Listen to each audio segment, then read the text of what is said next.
ക്രിസ്തുവിൽ വേരൂന്നി വളരുക. കൊലോസി ലേഖനം 2-ാം അധ്യായത്തിന്റെ 6-7 വാക്യങ്ങളിൽ കാണുന്നതാണ് അതിന്റെ ആധാരം. പൗലോസ് ശ്ലീഹ തടവറയിലായിരുന്നപ്പോൾ കൊലോസിയിലെയും ലവോദിക്കയിലെയും തന്റെ പ്രിയ ജനത്തോട് എഴുതിയിരിക്കുകയാണ്.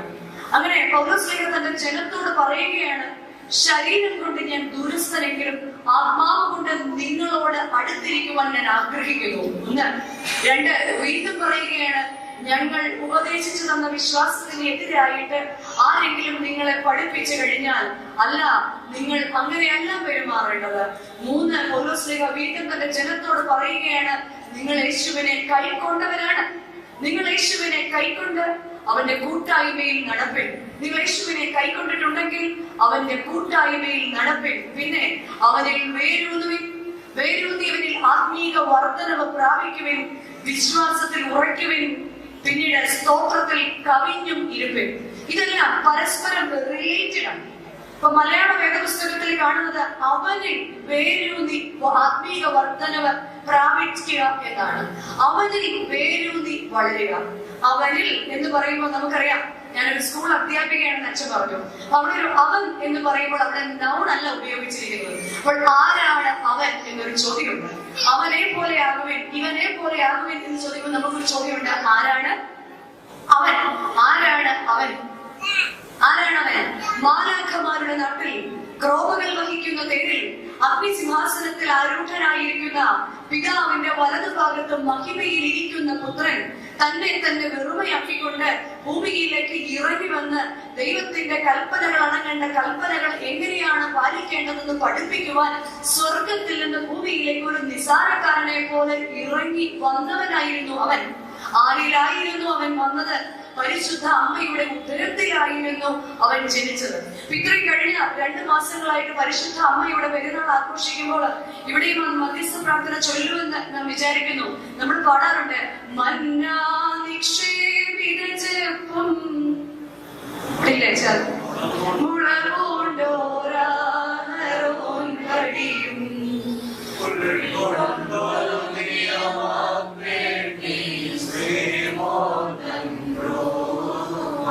പരിശുദ്ധ അമ്മയെ അതിന് താഴെ പറയാണ്, സ്ത്രീയന്മാർ അവരുടെ ദൃഷ്ടാന്തങ്ങൾ കൊണ്ടും കണ്ടു, നിബിയന്മാർ അവരുടെ വെളിപാടുകൾ കണ്ടു. ആ പരിശുദ്ധ അമ്മയുടെ ഉദരത്തിൽ ഉരുവായവനാണ് അവൻ. പരിശുദ്ധ അമ്മയെ പരിശുദ്ധ പിതാക്കന്മാർ സാക്ഷ്യപ്പെട്ടകമെന്നാണ് പറയുന്നത്. എന്താണ് സാക്ഷ്യപ്പെട്ടകമെന്ന് നാം ചിന്തിച്ചിട്ടുണ്ടോ? പഴയ നിയമത്തിൽ ഇസ്രായേലും ഇസ്രായേലിന്റെ പരിശുദ്ധനായ ദൈവവും തമ്മിലുള്ള ഒരു ബന്ധമായിരുന്നു, അഭേദ്യമായ ബന്ധമായിരുന്നു ഈ സാക്ഷ്യപ്പെട്ടകം. ഈ സാക്ഷ്യപ്പെട്ടകം എവിടെയുണ്ടോ അവിടെ യഹോവയുടെ സാന്നിധ്യം അവർ അനുഭവിച്ചിരുന്നു. അവിടെ യഹോവയുടെ സാന്നിധ്യം അനുഭവിക്കുന്ന സാക്ഷ്യപ്പെട്ടകത്തിന്റെ ഉള്ളിൽ 3 സാധനങ്ങളായിരുന്നു അവർ വെച്ചിരുന്നത്. 1 മന്ന നിക്ഷേപിക്കുന്ന ചെപ്പ്, മന്നയും നിക്ഷേപിത ചെപ്പും. 2 അഹറോന്റെ തളിർത്ത വടി. 3 മോശെ അവർക്ക് കൊടുത്ത നിയമ ഫലകങ്ങൾ അടങ്ങിയ കൽപ്പനകൾ. ഇവ 3ഉമായിരുന്നു ഈ സാക്ഷ്യപ്പെട്ടകത്തിന്റെ ഉള്ളിൽ ഇസ്രായേൽ ജനം സൂക്ഷിച്ചിരുന്നത്. പരിശുദ്ധ അമ്മയെ നമ്മുടെ പിതാക്കന്മാർ പറയുകയാണ്, മലങ്കര സഭയുടെ പിതാക്കന്മാർ പരിശുദ്ധ അമ്മയെ സാക്ഷ്യപ്പെട്ടകം എന്ന് പറയുവാൻ കാരണം എന്താണ്? ആഹാരം കൊണ്ട് തൃപ്തിപ്പെടാത്ത, സ്വർഗത്തിൽ നിന്ന് പൊഴിച്ചു കൊടുത്ത മന്ന കഴിച്ചിട്ടും തൃപ്തി വരാത്ത ഒരു ഇസ്രായേൽ ജനതയ്ക്ക് മുൻപിൽ സ്വർഗത്തിന്റെ മറയെ കീറി ഭൂമിയിലേക്ക് അവതരിച്ച ജീവന്റെ അപ്പമായ സ്വർഗീയ മന്നയായ അവനെ കൈക്കൊണ്ട ഉദരമായതിനാൽ മന്ന നിക്ഷേപിക്കുന്ന ചെപ്പായി. 2 രാജകീയ പുരോഹിത വർഗം, ദൈവത്തിന്റെ സ്വന്തം ജനം എന്ന് നമ്മെ വിളിക്കപ്പെടുവാൻ വേണ്ടി പത്രോസ് ശ്ലീഹായുടെ ലേഖനം 2-ാം അധ്യായത്തിന്റെ 9-ാം വാക്യത്തിൽ പറയുന്നുണ്ട്, രാജകീയ പുരോഹിത വർഗം നിത്യ ജനമായി നമ്മെ തിരഞ്ഞെടുക്കുവാൻ വേണ്ടി അവൻ അഹറോന്റെ തളിർത്ത വടിയായി 12 ഗോത്രത്തിന്റെയും വടികൾ അവിടെ നിരത്തി വെച്ചിട്ട് അഹറോന്റെ തളർത്ത വടി ആണ് അവിടെ കാണപ്പെട്ടതുപോലെ പരിശുദ്ധ അമ്മയുടെ ഉദരത്തിൽ അവതരിച്ച തളർത്ത പൗരോഹിത്യത്തിന്റെ അടയാളം നമുക്ക് നൽകുവാൻ വേണ്ടി ജനിച്ചവൻ.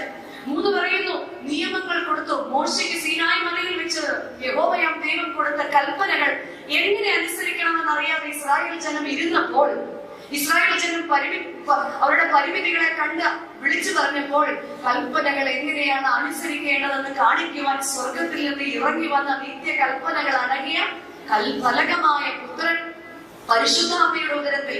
ഇവ 3ഉം ഉണ്ടായതുകൊണ്ട് പരിശുദ്ധ അമ്മ സാക്ഷ്യപ്പെട്ടകത്തിന് സമമാണ്. പ്രിയരെ, എന്നാൽ ഇന്ന് ജീവിക്കേണ്ട സാക്ഷ്യ പെട്ടകങ്ങളാണ് ഞാനും നിങ്ങളും. അവനിൽ വേരൂന്നി ആത്മീയ വർധനവ് പ്രാപിക്കുമ്പോൾ മാത്രമാണ് നമ്മൾ സാക്ഷ്യപ്പെട്ടകങ്ങളായി മാറുന്നത്. പരിശുദ്ധ മാമോദീസയിൽ നമ്മൾ ചൊല്ലാറുണ്ട്, പറുദീസയിൽ ആദാം രുചി നോക്കാത്ത കനി സാമോദമിക നിന്റെ വായിൽ വെക്കുന്നു.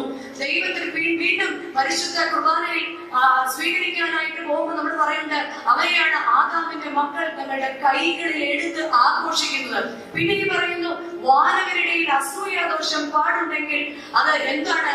മാനുഷ്യസുതനോട് ആ ക്രോപന്മാർക്കുണ്ട്, നമ്മളോടുണ്ട് ക്രോപന്മാർക്ക് അസൂയ. എന്തിനാണ്? കർത്താവിന്റെ തിരുശരീര രക്തത്തെ ഭക്ഷിക്കുന്നത് കൊണ്ട് നാം ആണ് ഇന്ന് ഭൂമിയിൽ ജീവിക്കുന്ന മന്ന നിക്ഷേപിച്ചിരിക്കുന്ന ചെപ്പ്. 2, രാജകീയ പുരോഹിത വർഗമായി അവൻ നമ്മെ തിരഞ്ഞെടുക്കുന്നത് കൊണ്ട് നമ്മളുടെ ജീവിതങ്ങളും ക്രിസ്തുവിന് വേണ്ടി തളിർക്കുന്ന വഴിയായി തീരണം.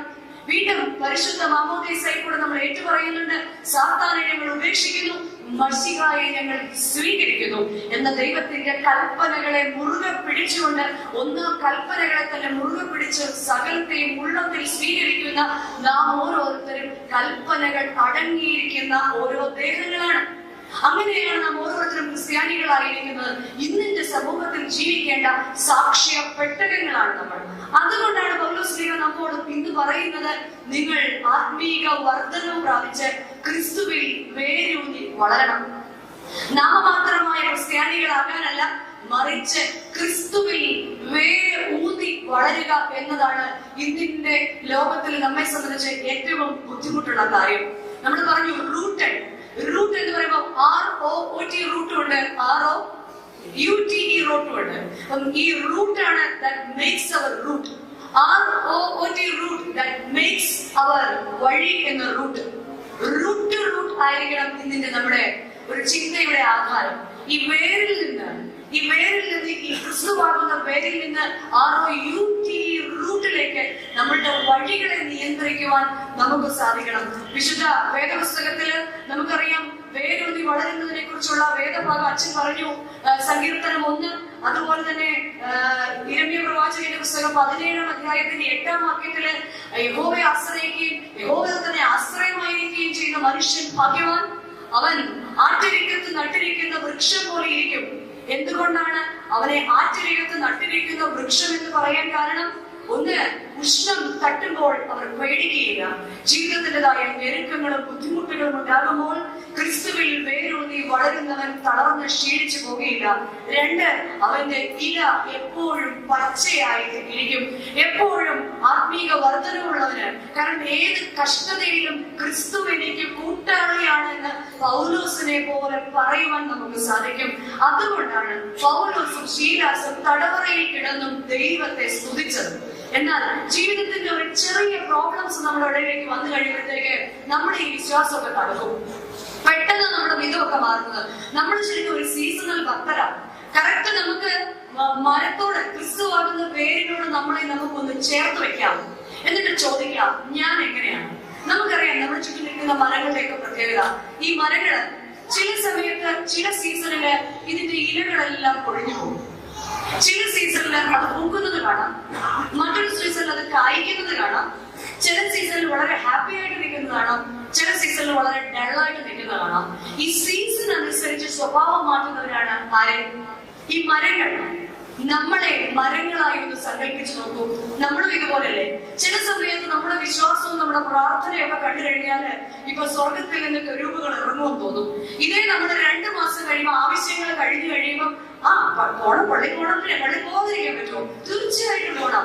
അങ്ങനെ കുറഞ്ഞു വരും. ഇവിടെ ആദ്യം ഓർമ്മിപ്പിച്ചത്, ഒന്നി ഒരു ജോലിക്ക് പ്രോബ്ലം വേണം, അല്ലെങ്കിൽ അനുസരിക്കാത്ത 2 മക്കളുണ്ടാവണം, അല്ലെങ്കിൽ താമസിക്കുന്ന സ്ഥലത്തിന് എന്തെങ്കിലും പ്രോബ്ലം വേണം, അല്ലെങ്കിൽ ജോലി എന്തെങ്കിലും ജീവിതത്തിന്റെ പ്രശ്നം, വഴക്കുകൾ വേണം. അപ്പോൾ നമ്മളെല്ലാം പരമ ഭക്തരാ. ആ സീസൺ കഴിഞ്ഞു കഴിയുമ്പോൾ പിന്നെ പ്രത്യേകിച്ച് ഈ എക്സാമിന്റെ, മക്കൾക്ക് എക്സാം ഒക്കെ ആണെങ്കിൽ നമ്മുടെ ഭക്തി എന്നൊക്കെ പറഞ്ഞാല് അതിങ്ങനെ സൂപ്പർലേറ്റീവ് ഡിഗ്രിയിലാണ് നിൽക്കുന്നത്. റിസൾട്ട് വന്നു കഴിയുമ്പോൾ നമ്മളിങ്ങനെ സ്നേക്കൽ ലാഡർ പോലെയാ. ഏറ്റവും വെള്ളത്തിൽ കഴിയുമ്പോൾ നമ്മൾ എന്ത് ചെയ്യും? ഇങ്ങനെ വന്ന് വീണ്ടും എവിടെ വന്ന് നിൽക്കും? 1. Then again we are starting from 1. ഇങ്ങനെ തുടങ്ങുകയാണ്. അല്ലാതെ ആത്മീക വർധനവും പ്രാപിക്കുന്നില്ല. ഒരുവൻ ക്രിസ്തുവിനായാൽ അവൻ പുതിയ സൃഷ്ടിയാകുവാൻ പഴയവയെ ഉരിഞ്ഞു മാറ്റുമെന്നാണ്. പക്ഷെ നമ്മൾ എന്ത് ചെയ്യുന്നറിയോ? ഈ പഴയത് മടക്കി ഇങ്ങനെ വെച്ചേക്കും അലമാരിയിൽ. കാരണം എന്താ? കാര്യം സാധിച്ചു കഴിയുമ്പോ ഈ പഴയത് എടുത്ത് തന്നെ വീണ്ടും ഈ പഴയത് തന്നെ എടുത്തിടുന്ന ഒരു പ്രവണത. അതുകൊണ്ടാണ് ആത്മീയമായ ഒരു വർധനവ് നമ്മളിൽ വളരെ കുറവായി കാണുന്നത്. വീണ്ടും റോമർക്ക് എഴുതിയ ലേഖനം 11-ാം അധ്യായത്തിന്റെ 16-ാം വാക്യത്തിൽ പറയുന്നുണ്ട്, വേര് വിശുദ്ധമെങ്കിൽ കൊമ്പുകളും അങ്ങനെ തന്നെ. വേര് വിശുദ്ധമെങ്കിൽ കൊമ്പുകളും അങ്ങനെ തന്നെ. പണ്ട് ഇവിടെ പലരും ഇവിടെ തന്നെ ബോർഡ് ആൻഡ് ബോട്ടർ വരയ്ക്കാം, അല്ലെങ്കിൽ ഇവിടെ വന്നവരായിരിക്കാം. പ്രിയ വിശ്വാസികളെ, പ്രിയ യുവതി യുവാക്കന്മാരെ, ഒരു കാര്യത്തിന്റെ ഒരു പ്രത്യേകത എന്ന് പറഞ്ഞാല്, പണ്ട് കാലങ്ങളില് നിങ്ങളുടെ പേരൻസ് ഇവിടെ വരുന്ന സമയത്ത് അവരുടെയൊക്കെ വീട്ടില് 5-8 മക്കളുണ്ട്. എങ്ങനെയെങ്കിലും പഠിച്ചത് മതി, ഇനി ഈ വീട് രക്ഷിക്കാൻ വേണ്ടി അവര് എങ്ങനെയെങ്കിലും ഒക്കെ വണ്ടി കയറി ഈ നാട്ടിൽ വന്നു. ഒത്തിരി ബുദ്ധിമുട്ടി ഒരു സൈക്കിള് വാങ്ങിച്ചു, ഒത്തിരി ബുദ്ധിമുട്ടി വീട് താമസിച്ചു, ഒത്തിരി ബുദ്ധിമുട്ടി നിങ്ങളെ വളർത്തി. അത് കഴിഞ്ഞപ്പോൾ നിങ്ങൾ മക്കളായി കഴിഞ്ഞപ്പോഴത്തേക്ക് അവർക്ക് എന്തെങ്കിലുമൊക്കെ കൊടുക്കണം. പിന്നെ സമ്പാദിക്കുവാനുള്ള ഒരു വെപ്രാളമായി. ആ ഒരു കാലഘട്ടം കഴിഞ്ഞു. സമ്പാദനത്തിന്റെ കാലഘട്ടം കഴിഞ്ഞ് ഭാഗ്യം കൊണ്ട് ജനിച്ചവരാണ് നമ്മൾ ഏറെയും പേര്. ഈ ഭാഗ്യം കൊണ്ട് ജനിച്ചവൾ നമ്മൾ തന്നെ ഇങ്ങനെ വെറുതെ റിലാക്സ് ചെയ്ത് ജീവിക്കുക. അപ്പോഴാണ് നമുക്ക് മക്കൾ ഉണ്ടാവുന്നത്. അതിൽ നിന്ന് റിലാക്സ് ചെയ്ത് ആണ് ആര് വളരാൻ പോകുന്നത്? നമ്മളെക്കാൾ ഭാഗ്യമുള്ള നമ്മുടെ മക്കൾ വളരാൻ പോകുന്നത്. എപ്പോഴും യാത്ര ചെയ്യുമ്പോൾ പലപ്പോഴും വലിയ മോനൊരു പരാതി പറയും, അപ്പൊ പുറകിലേക്ക് AC കിട്ടുന്നില്ല. ഞാൻ ഒന്നും മിണ്ടില്ല, ഫ്രണ്ടിലിരുന്നവരൊന്നും അതിന് മറുപടി പറയാനില്ല. പലപ്പോഴായി കഴിഞ്ഞപ്പോൾ അവനോട് ചോദിച്ചു, എന്താ അമ്മയ്ക്ക് പറയാൻ മറുപടി ഇല്ലാത്ത? അപ്പയോട് പറ, പുറകോട്ട് AC കിട്ടുന്നില്ല. ഞാൻ പറഞ്ഞു, 3 സമയം കിട്ടുമ്പോ അപ്പയോട് ചോദിക്കണേ, ഈ പുറകോട്ടല്ലാത്ത AC കിട്ടാൻ ഈ വണ്ടി എങ്ങനെയാ കഷ്ടപ്പെട്ട് വാങ്ങിച്ചെന്ന് ഒരു ദിവസം സമയം കിട്ടുമ്പോൾ ചോദിക്കണം. എന്ത് ബുദ്ധിമുട്ടി, എന്ത് നനഞ്ഞു, എന്ത് വിയർത്തു, എന്ത് വെയിൽ കൊണ്ടു, എങ്ങനെ കഷ്ടപ്പെട്ടാണ് ഈ രൂപത്തിൽ ഒരു സാൻഡോ ആക്കി എടുത്തതെന്ന് മോന് സമയം കിട്ടുമ്പോൾ ആരോടൊന്ന് ചോദിക്കണം? അപ്പയോടൊന്ന് ചോദിക്കണം. അങ്ങനെയുള്ള ഒരു കാലഘട്ടത്തിലാണ് നാം ഓരോരുത്തരും. ഇന്ന് മക്കള് ഉപഭോഗ സംസ്കാരത്തിന്റെ റെപ്രസെന്റേറ്റീവ്സ് ആയിട്ട് വളർന്നുകൊണ്ടിരിക്കുക. അവിടെയാണ് യേശു തമ്പുരാൻ എങ്ങനെയായിരുന്നു, how was he to his root എന്നുള്ള ഒരു ചോദ്യമാണ് നമ്മുടെ മുൻപില്. He was like a pot. He was like a pot. നമുക്കറിയാം കുശവനും കളിമണ്ണിന്റെയും ഒക്കെ കഥകള് ഒരുപാട് നമ്മുടെ വേദപുസ്തകത്തിലെ കുശവൻ നനയുന്നതിനെ കുറിച്ച്, കളിമണ്ണിനും കുശവനും തമ്മിലുള്ള ബന്ധത്തെ കുറിച്ച് പറയുന്നുണ്ട്. He was like a pot. എന്താണ് അതിനെ നമുക്ക് 3ആയി തരംതിരിക്കാം. POT pot. He was an example for patience. He was an example for obedience and trust. Patience, obedience and trust. ഗത്സമനിലും കാൽവരിയിലും ഒക്കെ യേശുവിന്റെ ആ പേഷ്യൻസ് നമുക്ക് കാണാൻ സാധിക്കും. പ്രിയരെ, നമ്മുടെ ജീവിതത്തിന്റെ ഇന്നത്തെ ഏറ്റവും വലിയ പരാജയം, നമ്മുടെ സമൂഹത്തിന്റെ ഏറ്റവും വലിയ പരാജയം ഈ പേഷ്യൻസിലായിരുന്നു. നമുക്ക് ക്ഷമയോടുകൂടി ഒരു കാര്യത്തെ കൈകാര്യം ചെയ്യാൻ സാധിക്കാറുണ്ടോ? വീട്ടില് എന്ത് പറഞ്ഞാലും ബേസ്റ്റ് ഔട്ട് ചെയ്യുന്ന ഒരു പ്രകൃതമാണ്. 2, ഒബീഡിയൻസ്, അനുസരണം. പരസ്പരമുള്ള വിധേയത്വം നമ്മളുടെ ഇടയിൽ നിന്ന് എപ്പോഴോ മാഞ്ഞു പോകുന്നുണ്ടോ? ട്രസ്റ്റ്, വിശ്വസ്തതയില് പരസ്പരം പങ്കാളികളുമായിട്ട് നമ്മളുടെ വിശ്വസ്തത എങ്ങനെയാണ് എന്ന്, അല്ലെങ്കിൽ സമൂഹത്തോടുള്ള എന്റെ വിശ്വസ്തത, എന്റെ പേരൻസിനോടുള്ള എന്റെ വിശ്വസ്തത, ഞാൻ ആയിരിക്കുന്ന ഏതു മേഖലകളിലും വിശ്വസ്തൻ എന്ന പേരിന് എനിക്ക് അർഹതയുണ്ടോ എന്ന് നമുക്ക് ആത്മാവിനോട് ചോദിക്കണം. പതിവ് പോലൊരു കോൺഫറൻസിന് വന്നു, കോൺഫറൻസ് കഴിഞ്ഞു, എല്ലാരെയൊക്കെ കണ്ടു, എൻജോയ് ചെയ്തു. വന്ന 2 ഗസ്റ്റുകൾക്കും ഇത്ര മാർക്ക് വെച്ച് കൊടുത്ത് നമ്മുടെ വീട്ടിലേക്ക് കടന്നുപോയി. വന്ന 2 പേരുടെ നമ്പർ വാങ്ങിച്ച് 10 ദിവസം വാട്സപ്പിൽ ഗുഡ് മോർണിംഗ്, 11ാം ദിവസം തൊട്ട് കാണാതെ പോയി. അങ്ങനെ തീരുന്നതാണോ ക്രിസ്തുവുമായിട്ടുള്ള ബന്ധം? ആത്മീക വർദ്ധനവ് പ്രാപിക്കുന്നവൻ വേര് പോലെ ക്രിസ്തുവിൽ വളരണം. വേര് വിശുദ്ധമെങ്കിൽ മാത്രമേ കൊമ്പുകൾക്ക് ശക്തി ഉണ്ടാകുള്ളൂ. യോഹന്നാൻ ശ്ലീഹായുടെ സുവിശേഷം 15-ാം അധ്യായം തുടങ്ങുന്നത് തന്നെ, ഞാൻ മുന്തിരിവള്ളിയും എന്റെ പിതാവ് തോട്ടക്കാരനുമെന്നാണ്. വീണ്ടും പറയുക, നിങ്ങൾ എന്നിൽ ഫലം കായ്ക്കുന്ന കൊമ്പുകളാണ്. ഫലം കായ്ക്കഴിഞ്ഞാൽ ഞാൻ അതിനെ വെട്ടി മാറ്റിയ കൊമ്പുകളെ ഞാൻ തീയിലിട്ട് ചുട്ടുകളയും എന്ന് പറയുമ്പോൾ നമ്മൾ ഓർക്കേണ്ടത്, വീണ്ടും യിരെമ്യാ പ്രവാചകന്റെ പുസ്തകം 3-ാം അധ്യായത്തിന്റെ 19-ാം വാക്യത്തിൽ പ്രവാചകൻ പറയാ, ഞാനോ നിന്നെ ദത്തെടുത്തു, ജാതികൾക്ക് കൊടുക്കാനിരുന്ന അതിഭംഗിയുള്ള ദേശം ഞാൻ നിനക്ക് നൽകി, നീ എന്നെ എന്റെ പിതാവ് എന്ന് വിളിക്കുമെന്ന് ഞാൻ ധരിച്ചു എന്നാൽ ഇസ്രായേലെ, നീ എന്നെ വിട്ട് പരസംഗം ചെയ്തു, ഞാനോ നിന്നെ ദത്തെടുത്തു. ഇന്ന് ഇവിടെ നിങ്ങളെ സംബന്ധിച്ച് വളരെ ആപ്റ്റാണ്. കാരണം ഈ നാട്ടിലെ ജനത താമസിക്കേണ്ടതെന്ന് മറുനാട്ടിലെ മലയാളികൾ വന്ന് നമ്മളെ ദത്തെടുത്ത് ഇവിടെ താമസിപ്പിച്ചിരിക്കുകയാണ്. എന്നിട്ട് അതിഭംഗിയുള്ള ദേശം ഞാൻ നിങ്ങൾക്ക് നൽകി. എന്തിനു വേണ്ടിയാ? നീ എന്നെ എന്റെ പിതാവെ എന്ന് വിളിക്കുമെന്ന് ഞാൻ കരുതി. എന്നാൽ ഇസ്രായേലെ, നിന്റെ പ്രവൃത്തിയിൽ പലപ്പോഴും നീ എന്നെ വിട്ട് പരസംഗം ചെയ്തു. ഇതൊക്കെ പറയുമ്പോൾ നമ്മൾ പറയും നമ്മുടെ കുഴപ്പമല്ല, ഇത് സൊസൈറ്റിയുടെ കുഴപ്പമാണ്, ഇപ്പോഴത്തെ സൊസൈറ്റി ഇങ്ങനെയാണ് അങ്ങനെയാണ് എന്നൊക്കെ പറയും. എന്നാൽ ഇന്നത്തെ ലോകത്തെ നമുക്ക് ഒരു LPG വേൾഡ് ആയിട്ട് പറയാം. എന്താണ് LPG വേൾഡിന്റെ പ്രത്യേകത? ഒന്ന്, ലിബറലിസം. എവിടെയും ലിബറലിസം ആണ്, ലിബറൽ വ്യൂ ആണ്. അപ്പനും അമ്മയ്ക്കും മക്കൾക്കും ആർക്കും ആരെയും എന്തും പറയാവുന്ന ആർക്കും ആരെയും ചോദ്യം ചെയ്യാം. ആർക്കും എവിടെ ചെന്നും എന്താ ഞാൻ ചോദിച്ചാൽ അവർ തെറ്റ് ചെയ്തിട്ടല്ലേ? ഞാൻ ആരാണ് ചോദിക്കാൻ? അവരിൽ നീതിമാനോ ഞാൻ? അവരിൽ നീതിയുള്ളവളോ ഞാൻ? പിന്നെ ഞാൻ ആരാണ്? ഇല്ല. ഒരു ലിബറൽ വ്യൂ ആണ് നമുക്ക് എല്ലാത്തിനകത്തും. പ്രൈവറ്റൈസേഷൻ, എല്ലായിടത്തും privatisation, transfer to private ownership ആണ്. നമ്മുടെ പണ്ട് വീടുകളിലൊക്കെ ഒരു പ്രൈവറ്റൈസേഷൻ ഒന്നും ഇല്ലായിരുന്നു. അപ്പൻ കാര്യങ്ങൾ തീരുമാനിക്കും. അപ്പന്റെ മൂടലിന്റെ ശബ്ദം അമ്മ മനസ്സിലാക്കും. അത് അപ്പന്റെ അമ്മയുടെ ഇഷ്ടം അനുസരിച്ച് മക്കളും. പക്ഷെ എന്നാൽ സൗകര്യങ്ങൾ കൂടിയപ്പോഴത്തേക്ക് ഒരു പ്രൈവറ്റ് ഭരണം. അപ്പനും ഭരിക്കും, അമ്മയും ഭരിക്കും, മക്കളും ഭരിക്കും. അങ്ങനെ മൊത്തത്തിൽ രാജാക്കന്മാർ മാത്രമായി വീടുകളിൽ, പ്രജകളില്ല. പള്ളിയിലേക്ക് വന്നാലോ എല്ലാവരും രാജാവ്, പ്രജയില്ല. ആകെ കുറച്ചു വർഷം മുൻപ് പുതിയ പള്ളിയിൽ 2 ആഴ്ച കഴിഞ്ഞപ്പോൾ അങ്ങനെ അഭിപ്രായം ഒന്നും പറയാനില്ലെങ്കിൽ ചർച്ച എങ്ങനെയുണ്ട് പള്ളി? വളരെ മനോഹരമായ ദേവാലയം, എന്നാലും എങ്ങനെയുണ്ട്? മൊത്തത്തിൽ എങ്ങനെയുണ്ട്? മൊത്തത്തിൽ ദൈവജനം എല്ലാം നല്ലതല്ലേ? നമുക്ക് പെണ്ണിനൊക്കെ ഒരു പ്രത്യേക കലാവിരുന്നുണ്ട്. എന്തിനാ വീണ്ടും ഇങ്ങനെ ചോദിക്കാൻ? അപ്പൊ ഞാൻ പിന്നെ ചോദിച്ചു, അച്ഛാ എങ്ങനെയുണ്ട് അവിടെ ആൾക്കാരൊക്കെ? എല്ലാവരും രാജാക്കന്മാരല്ലേ? ഞാൻ ചോദിച്ചു, പ്രജയില്ലേ? ഞാൻ പ്രജയാണല്ലോ. കാരണം എന്താ, എന്നെ ഇവിടെ 3 വർഷത്തേക്ക് നിർത്തി വെറും പ്രജ. നമ്മളെല്ലാം കുടുംബത്തിൽ രാജാക്കന്മാരാണ്. നമുക്കെല്ലാം രാജാവായ മതി. ആർക്കും ആരാവണ്ട, പ്രജയാവണ്ട. യേശു തമ്പുരാൻ അവസാനം മാളികയുടെ മുകളിൽ ഇരുന്നു കൊണ്ട് ശിഷ്യന്മാരുടെ ഇടയ്ക്ക് തന്റെ അപ്പം നുറുക്കി കൊടുത്തിട്ട് ശിഷ്യന്മാർ തിന്ന് തൃപ്തരായി കഴിഞ്ഞപ്പോൾ അരയിൽ കച്ച കെട്ടിയിട്ട് ശിഷ്യന്മാരുടെ കാലിലിരുന്നിട്ട് പറയാ, ഞാനോ നിങ്ങളുടെ ഇടയിൽ ഒരു ശുശ്രൂഷക്കാരനെ പോലെ ആകുന്നു. ഞാൻ നിങ്ങളുടെ ഇടയിൽ എങ്ങനെയാവുന്നു? ഞാനൊരു ശുശ്രൂഷക്കാരനാ. യൂത്ത് എന്നൊക്കെ പറയുമ്പോൾ നമ്മൾ പറയും യുവരക്തം തിളക്കുകയാണ്. ഇതുപോലെ ഒത്തിരി തിളച്ചിട്ടാണ് എല്ലാവരും മാറിയിരിക്കുന്നതെന്ന് നമ്മൾ മനസ്സിലാക്കുന്നില്ല. നമ്മൾ മനസ്സിലാക്കേണ്ടത്, നാം തിളക്കേണ്ടത് ക്രിസ്തുവിന് വേണ്ടിയാണ്. പൗലോസിന്റെ ഒരു എരിവാണ് ഓരോ ക്രിസ്ത്യാനിയുടെ ഉള്ളിൽ ഉണ്ടാകേണ്ടത്. യഹൂദനായിരുന്ന പൗലോസ് ക്രിസ്തുവിനെ മനസ്സിലാക്കിയപ്പോൾ അവന്റെ ഉള്ളിലുണ്ടായിരുന്ന എരിവ് എന്റെയും നിങ്ങളുടെയും മുന്നിൽ ഉണ്ടാകുമ്പോഴാണ് മലങ്കര സഭ ധന്യയാകുന്നത്. ക്രിസ്തു യേശുവിന്റെ മണവാട്ടിയായ സഭയ്ക്ക് നമ്മൾ ഭൂഷണങ്ങളാകുന്നത്. 3, ഗ്ലോബലൈസേഷൻ, ഒരു ഇന്റർനാഷണൽ ഇൻഫ്ലുവൻസ്. നമുക്ക് എല്ലാം ഒരു കുടക്കീഴിൽ. World is A village. ഒറ്റ ഒരു ഗ്ലോബൽ വില്ലേജ് ആയിട്ടാണ് ലോകത്തെ കാണുന്നത്. സ്വിറ്റ്സർലൻഡും അമേരിക്കയും ഒക്കെ നമ്മുടെ വിരൽത്തുമ്പിലാണ്.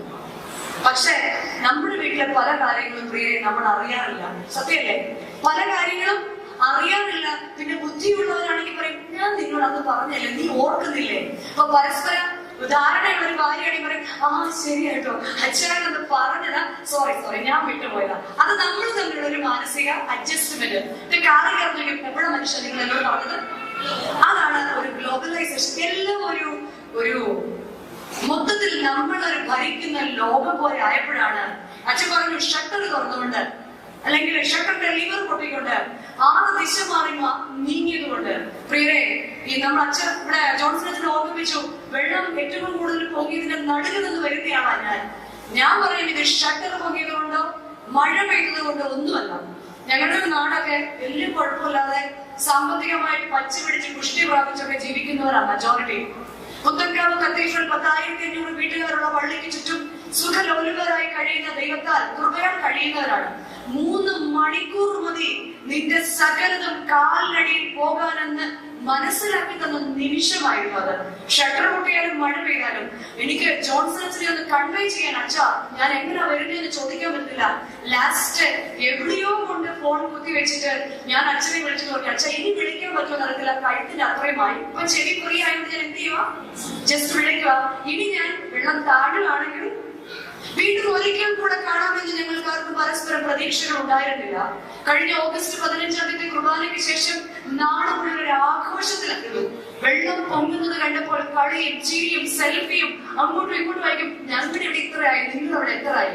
ഭയങ്കര രസം. വർഷങ്ങൾക്ക് ശേഷം നമ്മളോട് ജലോത്സവം പോലെ കൊണ്ടാടുകയാണ്. സുന്ദരനായ വള്ളംകളി പോലെ ഞങ്ങൾ ആഘോഷിച്ചു. അത് രാത്രി ആയപ്പോൾ നദി ഇത്രയും നാൾ ഞങ്ങളുടെ ഭൂപ്രദേശത്തെ നനവുകൾ കൊണ്ട് അനുഗ്രഹിച്ച പമ്പ നദി ഉഗ്രരൂപിയെ പോലെ പെരുമാറി ചുവന്ന് കലങ്ങിയ വെള്ളം ശക്തിയായി ഒഴുകി ഇലക്ട്രിക് കമ്പിയുടെ തൊട്ട് താഴെ വരെ about 12 feet ഹൈറ്റിൽ വെള്ളം ഒരു 3 മണിക്കൂറുകൾ ഒഴുകി.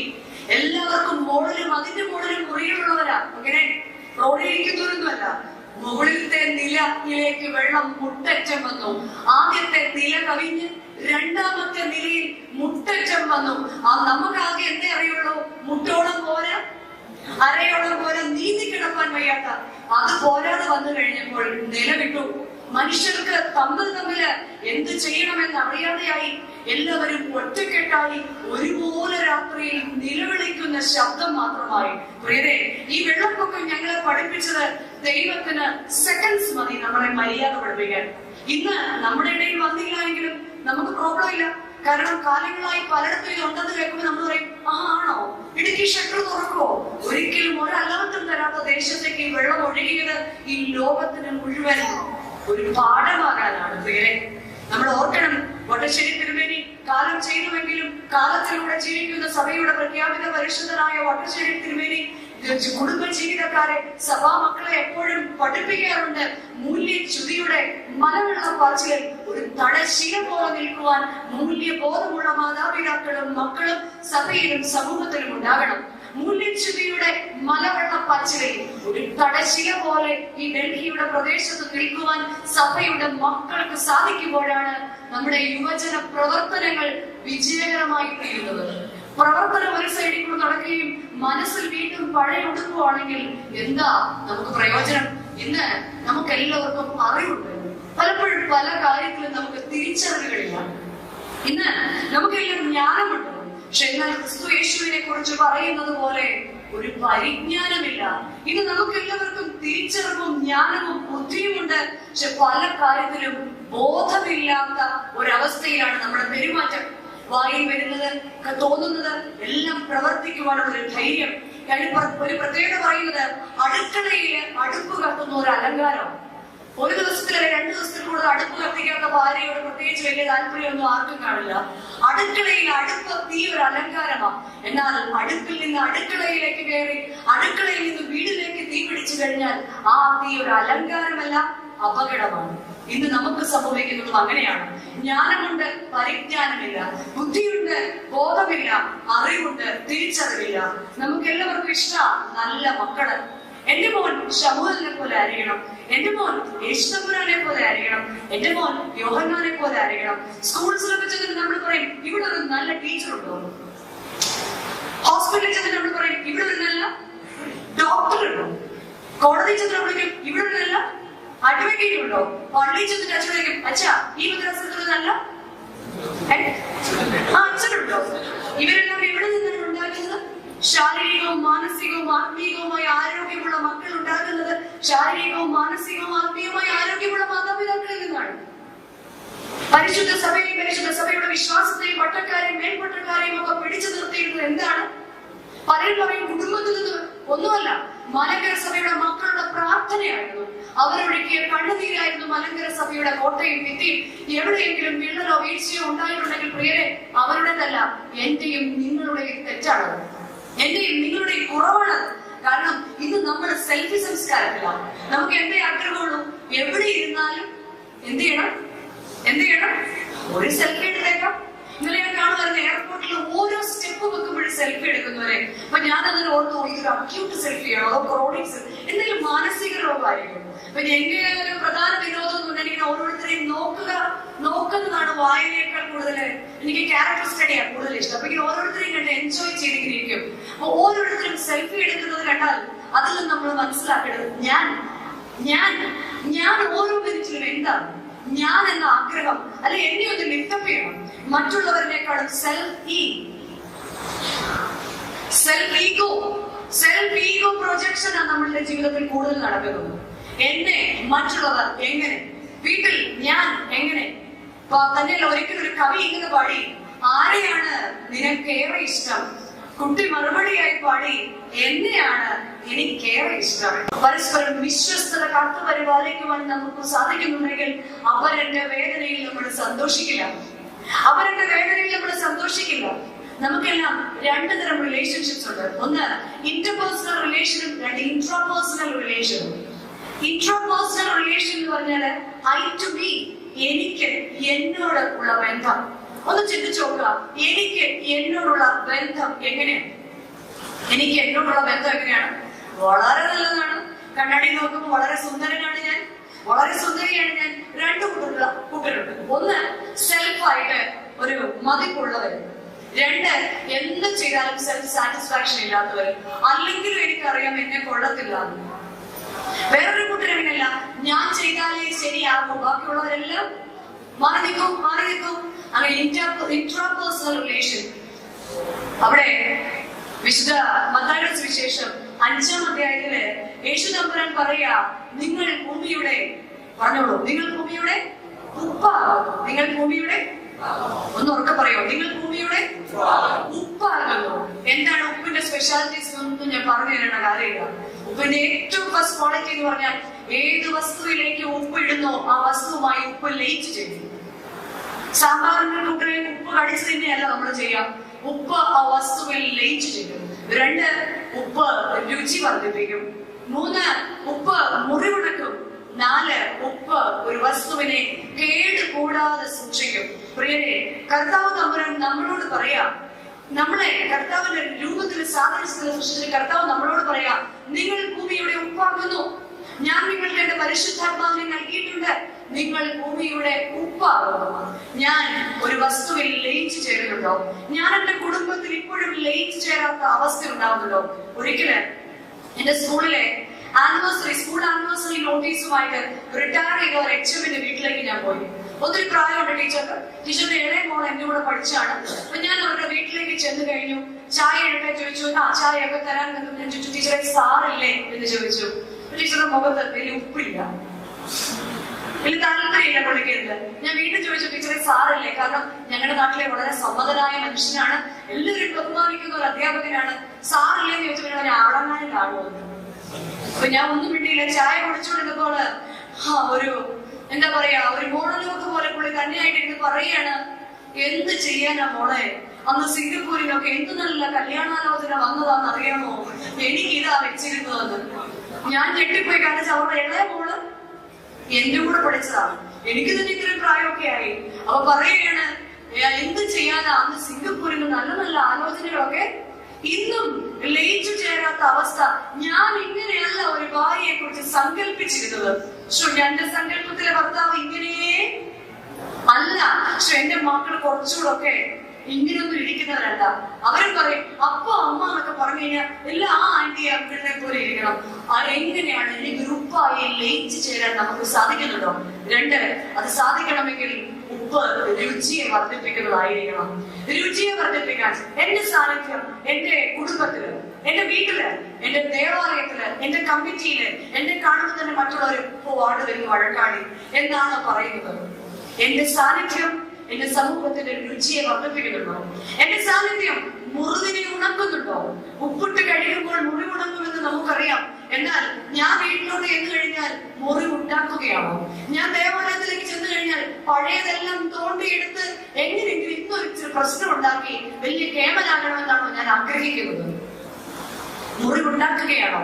വീണ്ടും ഒരു വസ്തുവിനെ കേടുകൂടാതെ സൂക്ഷിക്കും. എല്ലാ അറിയുന്ന സത്യങ്ങളും വിളിച്ചു പറഞ്ഞിരുന്നുവെങ്കിൽ എന്തായിരുന്നേനെ ഭൂമിയുടെ അവസ്ഥ? ഉള്ളത്തെ ഉള്ളതുപോലെ കാണുന്നവനായ ദൈവം തക്കതായ പ്രതിഫലം തന്നിരുന്നെങ്കിൽ ഞാനും നിങ്ങളും ഒക്കെ എന്താണ്? രഹസ്യത്തിൽ കാണുന്ന ഒരു ദൈവമുണ്ട്. മറ്റുള്ളവരെ വിചാരണ ചെയ്യുമ്പോൾ ഞാൻ ഓർക്കണം, അന്യന്റെ മാനത്തിന് ഞാൻ വില പറയുകയാണെങ്കിൽ എന്റെ സാന്നിധ്യം രുചിയെ വർദ്ധിപ്പിക്കില്ല, എന്റെ സാന്നിധ്യം മുറിവിനെ ഉണക്കില്ല, എന്റെ സാന്നിധ്യം കേടുവരാതെ സൂക്ഷിക്കുന്നതായിരിക്കണം. Anger is like an acid. ദേഷ്യം ഒരു ആസിഡ് പോലെയാണ്, ഒരു നിമിഷം കൊണ്ട് എല്ലാം നശിപ്പിക്കും. ഒരിക്കൽ ജയിൽ മിനിസ്ട്രിയുമായിട്ട് ബന്ധപ്പെട്ട് ജയിൽ വിസിറ്റിന് പോയപ്പോൾ മാറിയിരിക്കുന്ന ഒരു യുവാവിനെ കണ്ടു. അച്ഛൻ ചോദിച്ചു, എന്താ നീ ഇങ്ങനെ മാറിയിരിക്കുന്ന ചോദിച്ചു. അച്ഛാ, എനിക്ക് നിങ്ങളോടൊപ്പം ഒന്നും മിണ്ടാൻ യോഗ്യതയില്ല. അച്ഛൻ ചോദിച്ചു, എന്താ നിന്റെ പ്രോബ്ലം? മറുപടിയായിട്ട് പറഞ്ഞു, അച്ഛാ, ഞാൻ എന്റെ അമ്മയെ കൊന്നവൻ, ഞാൻ എന്റെ അമ്മയെ. അച്ഛൻ ചോദിച്ചു, എന്തെങ്ങനെയാണ് അമ്മയെ കൊന്നത്? അച്ഛാ, ഞാൻ കള്ളു കുടിക്കില്ല, ഞാൻ ചീട്ട് കളിക്കില്ല, ഞാൻ സിഗരറ്റ് വലിക്കില്ല, ഒരു ദുസ്വഭാവവും ഇല്ല. പക്ഷെ എനിക്ക് ഭയങ്കര ദേഷ്യമാണ്. എന്റെ ദേഷ്യം എന്ന് പറഞ്ഞാൽ എനിക്ക് ഭയങ്കര ദേഷ്യമാണ്. എന്റെ ഭാര്യയും എന്റെ അമ്മയും കൂടെ എപ്പോഴും വഴക്കാം. പതിവ് പോലെ ഒരു ദിവസം വൈകുന്നേരം ഇവര് തമ്മിൽ വഴക്കിട്ടപ്പോൾ അവിടെ ഇരുന്ന ഒരു അലുമിനിയം കസേര ഉണ്ടല്ലോ, പണ്ടത്തെ നാട്ടിൽ ഇങ്ങനെ മടക്കി വെക്കുന്നത്, ആ കസേര എടുത്ത് പൊക്കി, ഭാര്യ അടിക്കാൻ പൊക്കിയതാണ്. അമ്മ ഓടി വന്ന് മോനെ എന്ന് പറഞ്ഞ് ഇടയ്ക്ക് വന്ന് പിടിച്ചു. കയ്യിൽ നിന്ന് ഈ കസേര താഴെ അമ്മയുടെ തലയിലേക്ക് വീണു. ഹെഡ് ഇഞ്ചുറി വന്ന് അമ്മ 2 ദിവസത്തിനകം മരണപ്പെട്ടു. അമ്മയുടെ കൊലപാതകയായ ആളാണ് ഞാൻ. അതുകൊണ്ട് എനിക്ക് ഒരു നിമിഷത്തെ ദേഷ്യമാണ് ആ സകല നാശത്തിന് കാരണമായത്. പ്രിയരെ, കുടുംബങ്ങളിലേക്ക് ഒന്ന് പോകും, നമ്മുടെ ദേവാലയത്തിലേക്ക് ഒന്ന് പോകും. എന്റെ ദേഷ്യം നിയന്ത്രിക്കാൻ എനിക്ക് സാധിക്കുന്നില്ല എങ്കിൽ ദൈവസന്നിധിയിൽ പരിശുദ്ധാത്മാവിന് വേണ്ടി പ്രാർത്ഥിക്കാം. കോപത്തിന്റെ ആത്മാവിനെ നീക്കി ക്ഷമയുടെ ആത്മാവിനെ നേടിയെടുക്കുവാൻ വേണ്ടി നമുക്ക് പ്രാർത്ഥിക്കാം. 2, ഇന്റർപേഴ്സണൽ റിലേഷൻഷിപ്പ്. ഇന്റർപേഴ്സണൽ റിലേഷൻഷിപ്പ് തന്നെ എനിക്ക് മറ്റുള്ളവരോടുള്ള ബന്ധം. എനിക്ക് മറ്റുള്ളവരോടുള്ള ബന്ധം എങ്ങനെയാണ്? നമുക്കറിയാം, ഒരു ഗാനമേള തുടങ്ങുന്നിടത്ത് ഡിഫറെന്റ് ടൈപ്സ് ഓഫ് ഇൻസ്ട്രുമെന്റ്സ് കാണും. അതിൽ വയലിൻ കാണും, ഗിറ്റാർ കാണും, ഓർഗൻ കാണും, തബല കാണും, അങ്ങനെ വ്യത്യസ്തമായ ഉപകരണങ്ങളുണ്ട്. എന്നാൽ ഇവയെല്ലാം ഗാനമേള തുടങ്ങുന്നതിന് മുമ്പ് എന്ത് ചെയ്യും? ടെസ്റ്റിംഗ്. ആദ്യം മൈക്കുകാരൻ പറയും, പുറകെ ഓർഗൻകാരൻ ഒരു സൗണ്ട് വെക്കും, ഗിറ്റാറുകാരൻ അവന്റെ സൗണ്ട് വെക്കും, തബല 2 മുട്ടുമുട്ടും. അപ്പൊ നമുക്കൊരു പ്രതീക്ഷ, ഇപ്പൊ എന്ത് തുടങ്ങും? ഗാനമേള തുടങ്ങും. എന്നാൽ ഗാനമേള തുടങ്ങി കഴിയുമ്പോൾ ഈ ഇൻസ്ട്രുമെന്റ്സ് എല്ലാം ഒരേ ശബ്ദത്തിൽ പാട്ട് പാടും. ഒരേ ശബ്ദത്തിൽ പാട്ട് പാടും. നമ്മുടെ വിവാഹങ്ങൾ ഇതുപോലെയാ.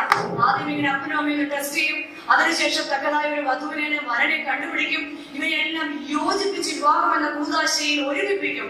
എന്നാൽ അതിനുശേഷം നടക്കുന്നതാണ് ഗാനമേളം. ഒരേ ശബ്ദത്തിലാണ് പാടുന്നതെങ്കിൽ മനോഹരമായ ഗാനമേളയാണ്. ഏതെങ്കിലും ഒരു ഇൻസ്ട്രുമെന്റ് ശബ്ദ വ്യത്യാസം വരുത്തിയിട്ടുണ്ടെങ്കിൽ അത് അപശ്രുതിയായി മാറും. ഒന്ന് ചിന്തിക്കുക, എന്റെ ഇന്റർപേഴ്സണൽ റിലേഷൻ ഞാൻ മറ്റുള്ളവരോട് എങ്ങനെയാണ്?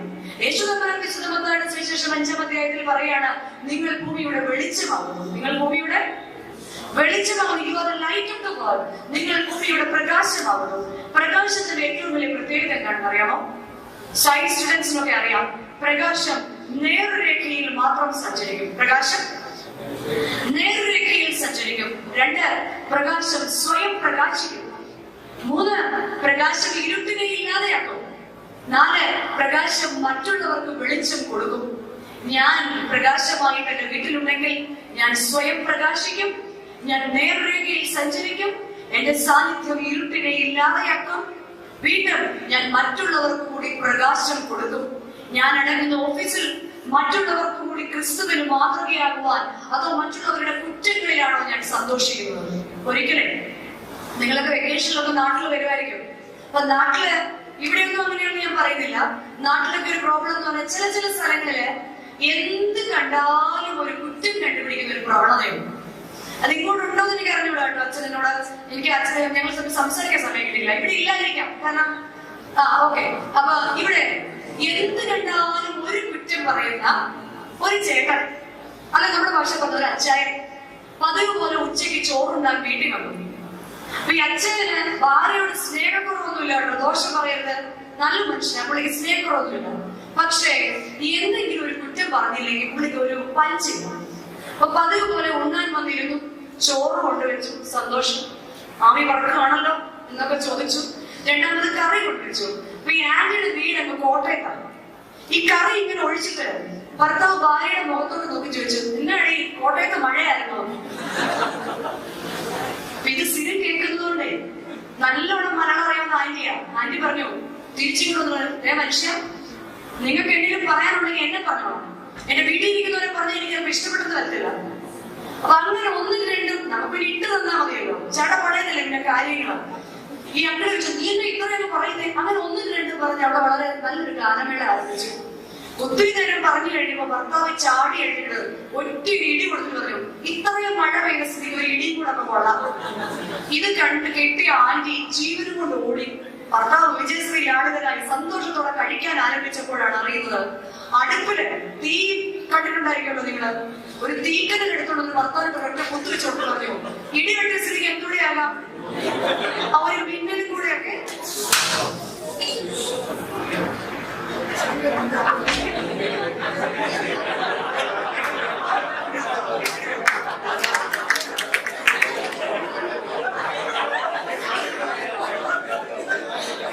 അപ്പൊ ഇടി വെട്ടുമ്പോ കുറെ മിന്നലുണ്ട്. ഇടി വെട്ടുന്ന സ്ഥിതിക്ക് അവരത് വെച്ചോളൂ, ഇങ്ങോട്ട് ഇങ്ങോട്ട് ഇങ്ങോട്ട് നോക്കാം. ഇടി വെട്ടിയ സ്ഥിതിക്ക് ഒരു മിന്നലും കൂടെ ആകാം. പ്രിയരെ, പലപ്പോഴും നമ്മുടെ വീടുകളില്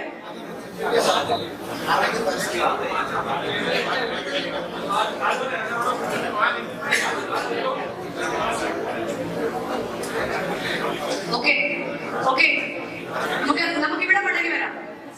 ഒത്തിരി പേര് തല്ലിയ പാമ്പ് ചാവല പിടി വെട്ടിയ സ്ഥിതിക്ക് ഒരു മിന്നലും കൂടെയൊക്കെ ആവാം.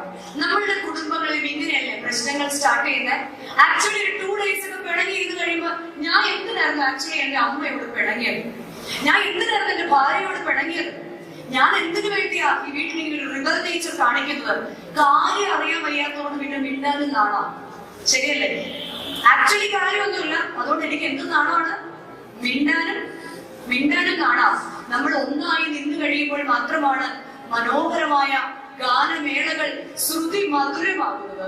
നാം ഓരോരുത്തരും ക്ഷേത്രമായി തീരണം, നാം ഓരോരുത്തരും സത്രമായി തീരണം. ക്ഷേത്രത്തിന്റെ ഏറ്റവും വലിയ പ്രത്യേകത എന്താണ്? ദൈവം വസിക്കുന്ന ആലയത്തെയാണ് എന്തെന്ന് പറയുന്നത്? ദൈവം വസിക്കുന്ന ആലയത്തെ നമ്മൾ എന്തെന്ന് പറയുന്നത്? ക്ഷേത്രം, ദേവാലയം എന്ന് പറയുന്നത്.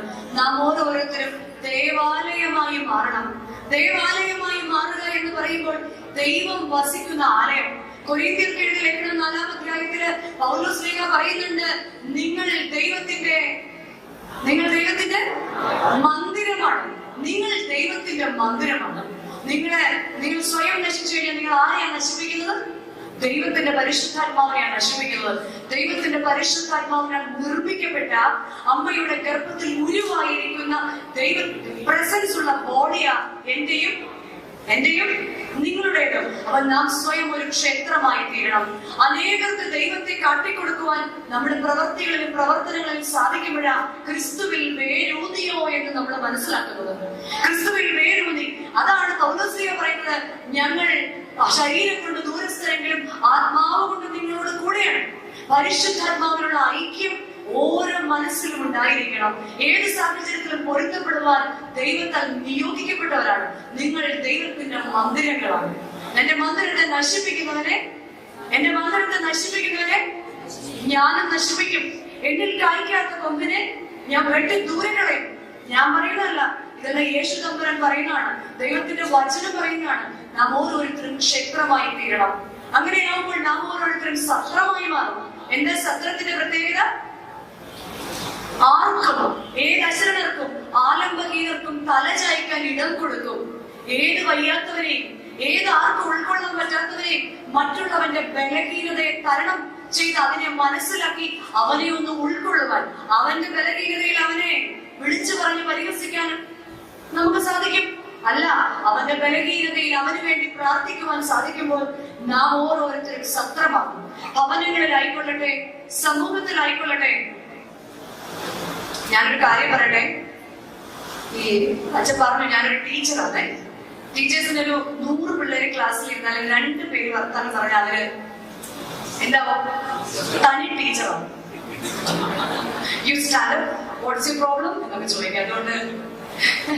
അതുകൊണ്ട് അറിയാലോ, നമുക്ക് സഹകരിച്ചു പോകാം, നമുക്ക് നിർത്താൻ പോവാം. അപ്പൊ നമ്മൾക്കറിയാം, ശാന്തമായി ഒഴുകുന്ന നദിയുടെ തീരത്ത് ജീവന്റെ തുടിപ്പുകൾ നമുക്ക് കാണാം. അതുകൊണ്ടാണ് സ്പീക്കർ പറഞ്ഞിരിക്കുന്നത്, സങ്കീർത്തനക്കാരൻ പറഞ്ഞിരിക്കുന്നത്, ഇരമ്യ പ്രവാചകൻ പറഞ്ഞിരിക്കുന്നത്, അവൻ ആറ്റരികത്ത് നട്ടുവെക്കുന്ന വൃക്ഷം പോലെയാകും, ശാന്തമായി ഒഴുകുന്ന നദിയായി തീരാം. എന്നാൽ അലറി വിളിക്കുന്ന കടലിന്റെ തീരം കണ്ടിട്ടില്ലേ? ബീച്ചിന്റെ സൈഡിൽ ഈവൻ ഒരു സിംഗിൾ ഗ്രാസ് എങ്കിലും ഉണ്ടാവോ? ഇല്ല. അവിടെ ഒരു മരണം ഉണ്ടാവോ? ഇല്ല. അലറുന്ന കടലിന്റെ തീരത്ത് ഒരു പുൽനാമ്പ് പോലും കിളിർക്കുന്നില്ല. ശാന്തമായി ഒഴുകുന്ന നദിയുടെ തീരത്ത് ജീവന്റെ തുടിപ്പുകളെ നമുക്ക് കാണാൻ സാധിക്കാം. നമുക്കുമാകാം ശാന്തമായി ഒഴുകുന്ന ഒരു നദിയായി മാറുവാൻ. കുടുംബങ്ങളില്, സമൂഹങ്ങളില്, എവിടെയും ശാന്തമായി ഒഴുകുന്ന നദിയായി തീരാൻ നമുക്ക് സാധിക്കണം. ഇവിടെയാ നമ്മുടെ പിതാക്കന്മാർ കാട്ടിത്തന്ന വഴി. ഇതാണ് നമ്മുടെ പിതാക്കന്മാർ കാണിച്ചു തന്ന മാർഗം. ഇരമ്യ പ്രവാചകന്റെ പുസ്തകം 6-ാം അധ്യായത്തിന്റെ 16-ാം വാക്യത്തില് നമ്മുടെ പിതാക്കന്മാർ നമ്മെ പഠിപ്പിക്കുന്നുണ്ട്. നിങ്ങൾ വഴികളിൽ ചെന്ന് നല്ല വഴി ഏതെന്ന് പഴയ പാതകളെ നോക്കി ചോദിച്ച് അതിൽ നടപ്പിൻ. നിങ്ങൾ വഴികളിൽ ചെന്ന് നല്ല വഴി ഏതാണെന്ന്, ഏത് വഴി ആരോട് ചോദിക്കണം? പഴയ പാതകളെ. ഇവിടെ അച്ഛൻ ഓർമ്മിപ്പിച്ചു, ഈ ഭദ്രാസനത്തില് നല്ല വളർച്ചയോടുകൂടി അനേക യുവജനങ്ങൾ പ്രവർത്തിച്ചിരുന്നുവെന്ന്.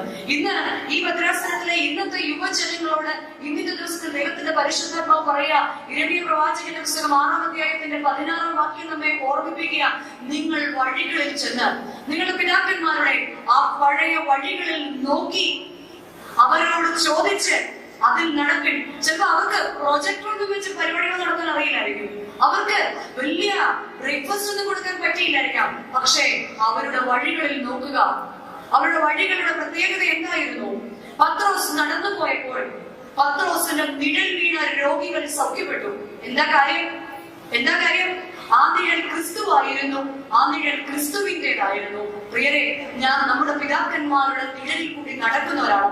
ഞാൻ എവിടെയോ വായിച്ചതുപോലെ ഓർക്കുന്നു, ഒരിക്കല് ഒരു മകനെ അപ്പൻ ഉപദേശിക്കുക, മോനെ, ജീവിതം ദുസ്സഹമാണ്, നല്ല വഴികളെ തിരഞ്ഞെടുക്കുക, നിന്റെ കാലുകൾ എപ്പോഴും നല്ലതിന് മാത്രം നടക്കുക, so you please be careful. അപ്പൊ മറുപടിയായിട്ട് മോൻ പറയാ, അപ്പ യു ബി കെയർഫുൾ. അപ്പ ചോദിച്ചു, നീ എന്നോട് എന്തിനു പറയണം? നീ എന്തിന് എന്നോട് പറയുന്നു? മകൻ ചിരിച്ചുകൊണ്ട് പറഞ്ഞു, I am going to wear your shoes. ഞാൻ എന്താ ആഗ്രഹിക്കുന്നത്? അപ്പന്റെ ഷൂ ഇടാനാണ് ഞാൻ ആഗ്രഹിക്കുന്നത്. സോ നമ്മൾ എന്ത് ചെയ്യണം? നമ്മളുടെ നടപ്പുകൾ നേരെയാക്കണം. മക്കളിൽ നിന്ന് നന്മ ആഗ്രഹിക്കുന്നുവെങ്കിൽ, മക്കളിൽ നിന്ന് നല്ല ഫലം ആഗ്രഹിക്കുന്നുവെങ്കിൽ, ദേശത്തു നിന്ന് നന്മ ആഗ്രഹിക്കുന്നുവെങ്കിൽ, സഭയിൽ നിന്ന് നന്മ ആഗ്രഹിക്കുന്നുവെങ്കിൽ നമ്മളുടെ നടപ്പിനെ നന്നാക്കണം. അതിന് പഴയ പാതകളെ നോക്കി ചോദിച്ച് അതിൽ നടപ്പിൻ. എന്നാൽ നമ്മുടെ മനസ്സിന് വിശ്രമം ലഭിക്കും. എന്നാൽ നമ്മുടെ മനസ്സിന് സമാധാനം ലഭിക്കും. നമ്മുടെ മനസ്സിന് സമാധാനവും വിശ്രമവും ലഭിക്കാതിരിക്കുന്ന ഒരുപാട് കാര്യങ്ങളും കാരണങ്ങളും നമ്മുടെ ഭവനത്തിലുണ്ട്, അല്ലേ? നമ്മളെല്ലാം ജീവിക്കുന്നത് എക്സ്പെക്ടേഷൻസിന്റെ ബൗണ്ടറി, പ്രതീക്ഷകളുടെ കൊടുമുടിയുടെ മുകളിലാണ് നമ്മൾ താമസിക്കുന്നത്. ഇങ്ങനെ ആയിരിക്കണം, ഇങ്ങനെയാണ് എന്ന് പറഞ്ഞ് നമ്മൾ ജീവിക്കുന്നത് എക്സ്പെക്ടേഷൻസിന്റെ മണ്ടയ്ക്ക് ജീവിക്കുക. ഓരോ കുടുംബ ജീവിതവും ആഗ്രഹിക്കുന്നത് എപ്പോഴും പലരും നമ്മൾ വാട്സപ്പിലൊക്കെ കമന്റ് പറയും, കല്യാണം എന്ന് പറഞ്ഞാൽ അങ്ങനെയാ ഇങ്ങനെയാണ്, കല്യാണം കഴിച്ചവർ വളരെ സങ്കടത്തോടെ ഇങ്ങനെ അയക്കും.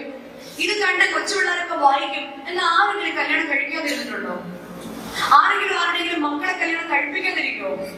എല്ലാവർക്കും എന്താ ആഗ്രഹം? എന്നോട് എന്താ മമ്മി ചോദിക്കാതെ കല്യാണം ആലോചിക്കട്ടെ എന്നല്ലേ ഓരോരുത്തരും വിചാരിച്ചിരുന്നത്. അങ്ങനെ വിചാരിച്ചവരുടെയൊക്കെ മുഖത്ത് ഡിഗ്രി ഏൽപ്പിക്കുന്നത്. അത് എന്തിനോട് നമുക്ക് ഉപമിക്കാന്നറിയോ?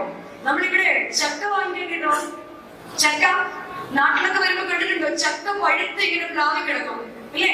നല്ല പഴുത്ത ചക്കയിൽ നിന്ന് നല്ല സുഗന്ധം വരും. ഈ ചക്ക ഇങ്ങനെ പഴുത്ത് നിൽക്കുമ്പോൾ നമുക്ക് എപ്പോഴും കാണാം ഇങ്ങനെ ഈച്ചകൾ ഇങ്ങനെ എപ്പോഴും ഇങ്ങനെ ചക്കയ്ക്ക് ചുറ്റും ഇങ്ങനെ ഈച്ച ഇങ്ങനെ റൗണ്ട് ചെയ്ത് പോകും. അങ്ങനെ നമ്മൾ ചക്ക പഴുത്തു, പാകമായി എന്നൊക്കെ മനസ്സിലാക്കണ്ടേ, അല്ലെ? അപ്പൊ അങ്ങനെ പാകമാക്കി കഴിയുമ്പോൾ ഈ ഈച്ചയുടെ പ്രധാന അട്രാക്ഷൻ എന്താണെന്നറിയോ? എങ്ങനെയെങ്കിലും ഈ ചക്കയ്ക്കകത്തൊന്ന് കേറണം. അതിന്റെ കാര്യം എന്താ? അകത്തേക്ക് പോകുന്ന ഈച്ചകളൊന്നും തിരിച്ചു വരുന്നില്ല. സോ ഈച്ച എന്താ വിചാരിക്കുന്നത്? അതിനകത്ത് ഭയങ്കര അതിനകത്ത് കയറിയ ഈച്ചയ്ക്ക് അറിയത്തുള്ളൂ എന്ത് ചെയ്തിരിക്കുക അവിടെ. ചക്കയ്ക്കകത്ത് ഒട്ടിയിരിക്കുക. ഒരു നിവൃത്തി ഇല്ലാത്തത് കൊണ്ട് അവിടെ പറ്റിയിരിക്കുക. ഈ കുടുംബ ജീവിതത്തിലേക്ക് കയറുമ്പോഴും നമ്മളുടെ പലരുടെയും പ്രത്യേകത എല്ലാവരും കല്യാണം കഴിക്കും. ഞാനും കല്യാണം കഴിക്കും, ഞാൻ മറ്റുള്ളവരെ പോലെയല്ല, ഞാൻ നന്നായി ജീവിക്കും, ഞാൻ അപ്പയ്ക്കും അമ്മയ്ക്കും മുമ്പിൽ മാതൃകയാകും, ഞാൻ എന്റെ ബ്രദർ സിബ്ലിങ്സിന്റെ മുമ്പിൽ മാതൃകയുള്ളവരായിരിക്കും, ഞാൻ ഞങ്ങളുടെ മക്കളുടെ മുന്നിൽ ഭയങ്കര മാതൃകയായിരിക്കും. ഇങ്ങനെ റൗണ്ട് ചെയ്ത് അകത്തേക്ക് കയറുന്ന ഈച്ചകളെല്ലാം അവിടെ കസേരയിട്ട് ഇരിക്കുകയാണ് നമ്മുടെ വിചാരം.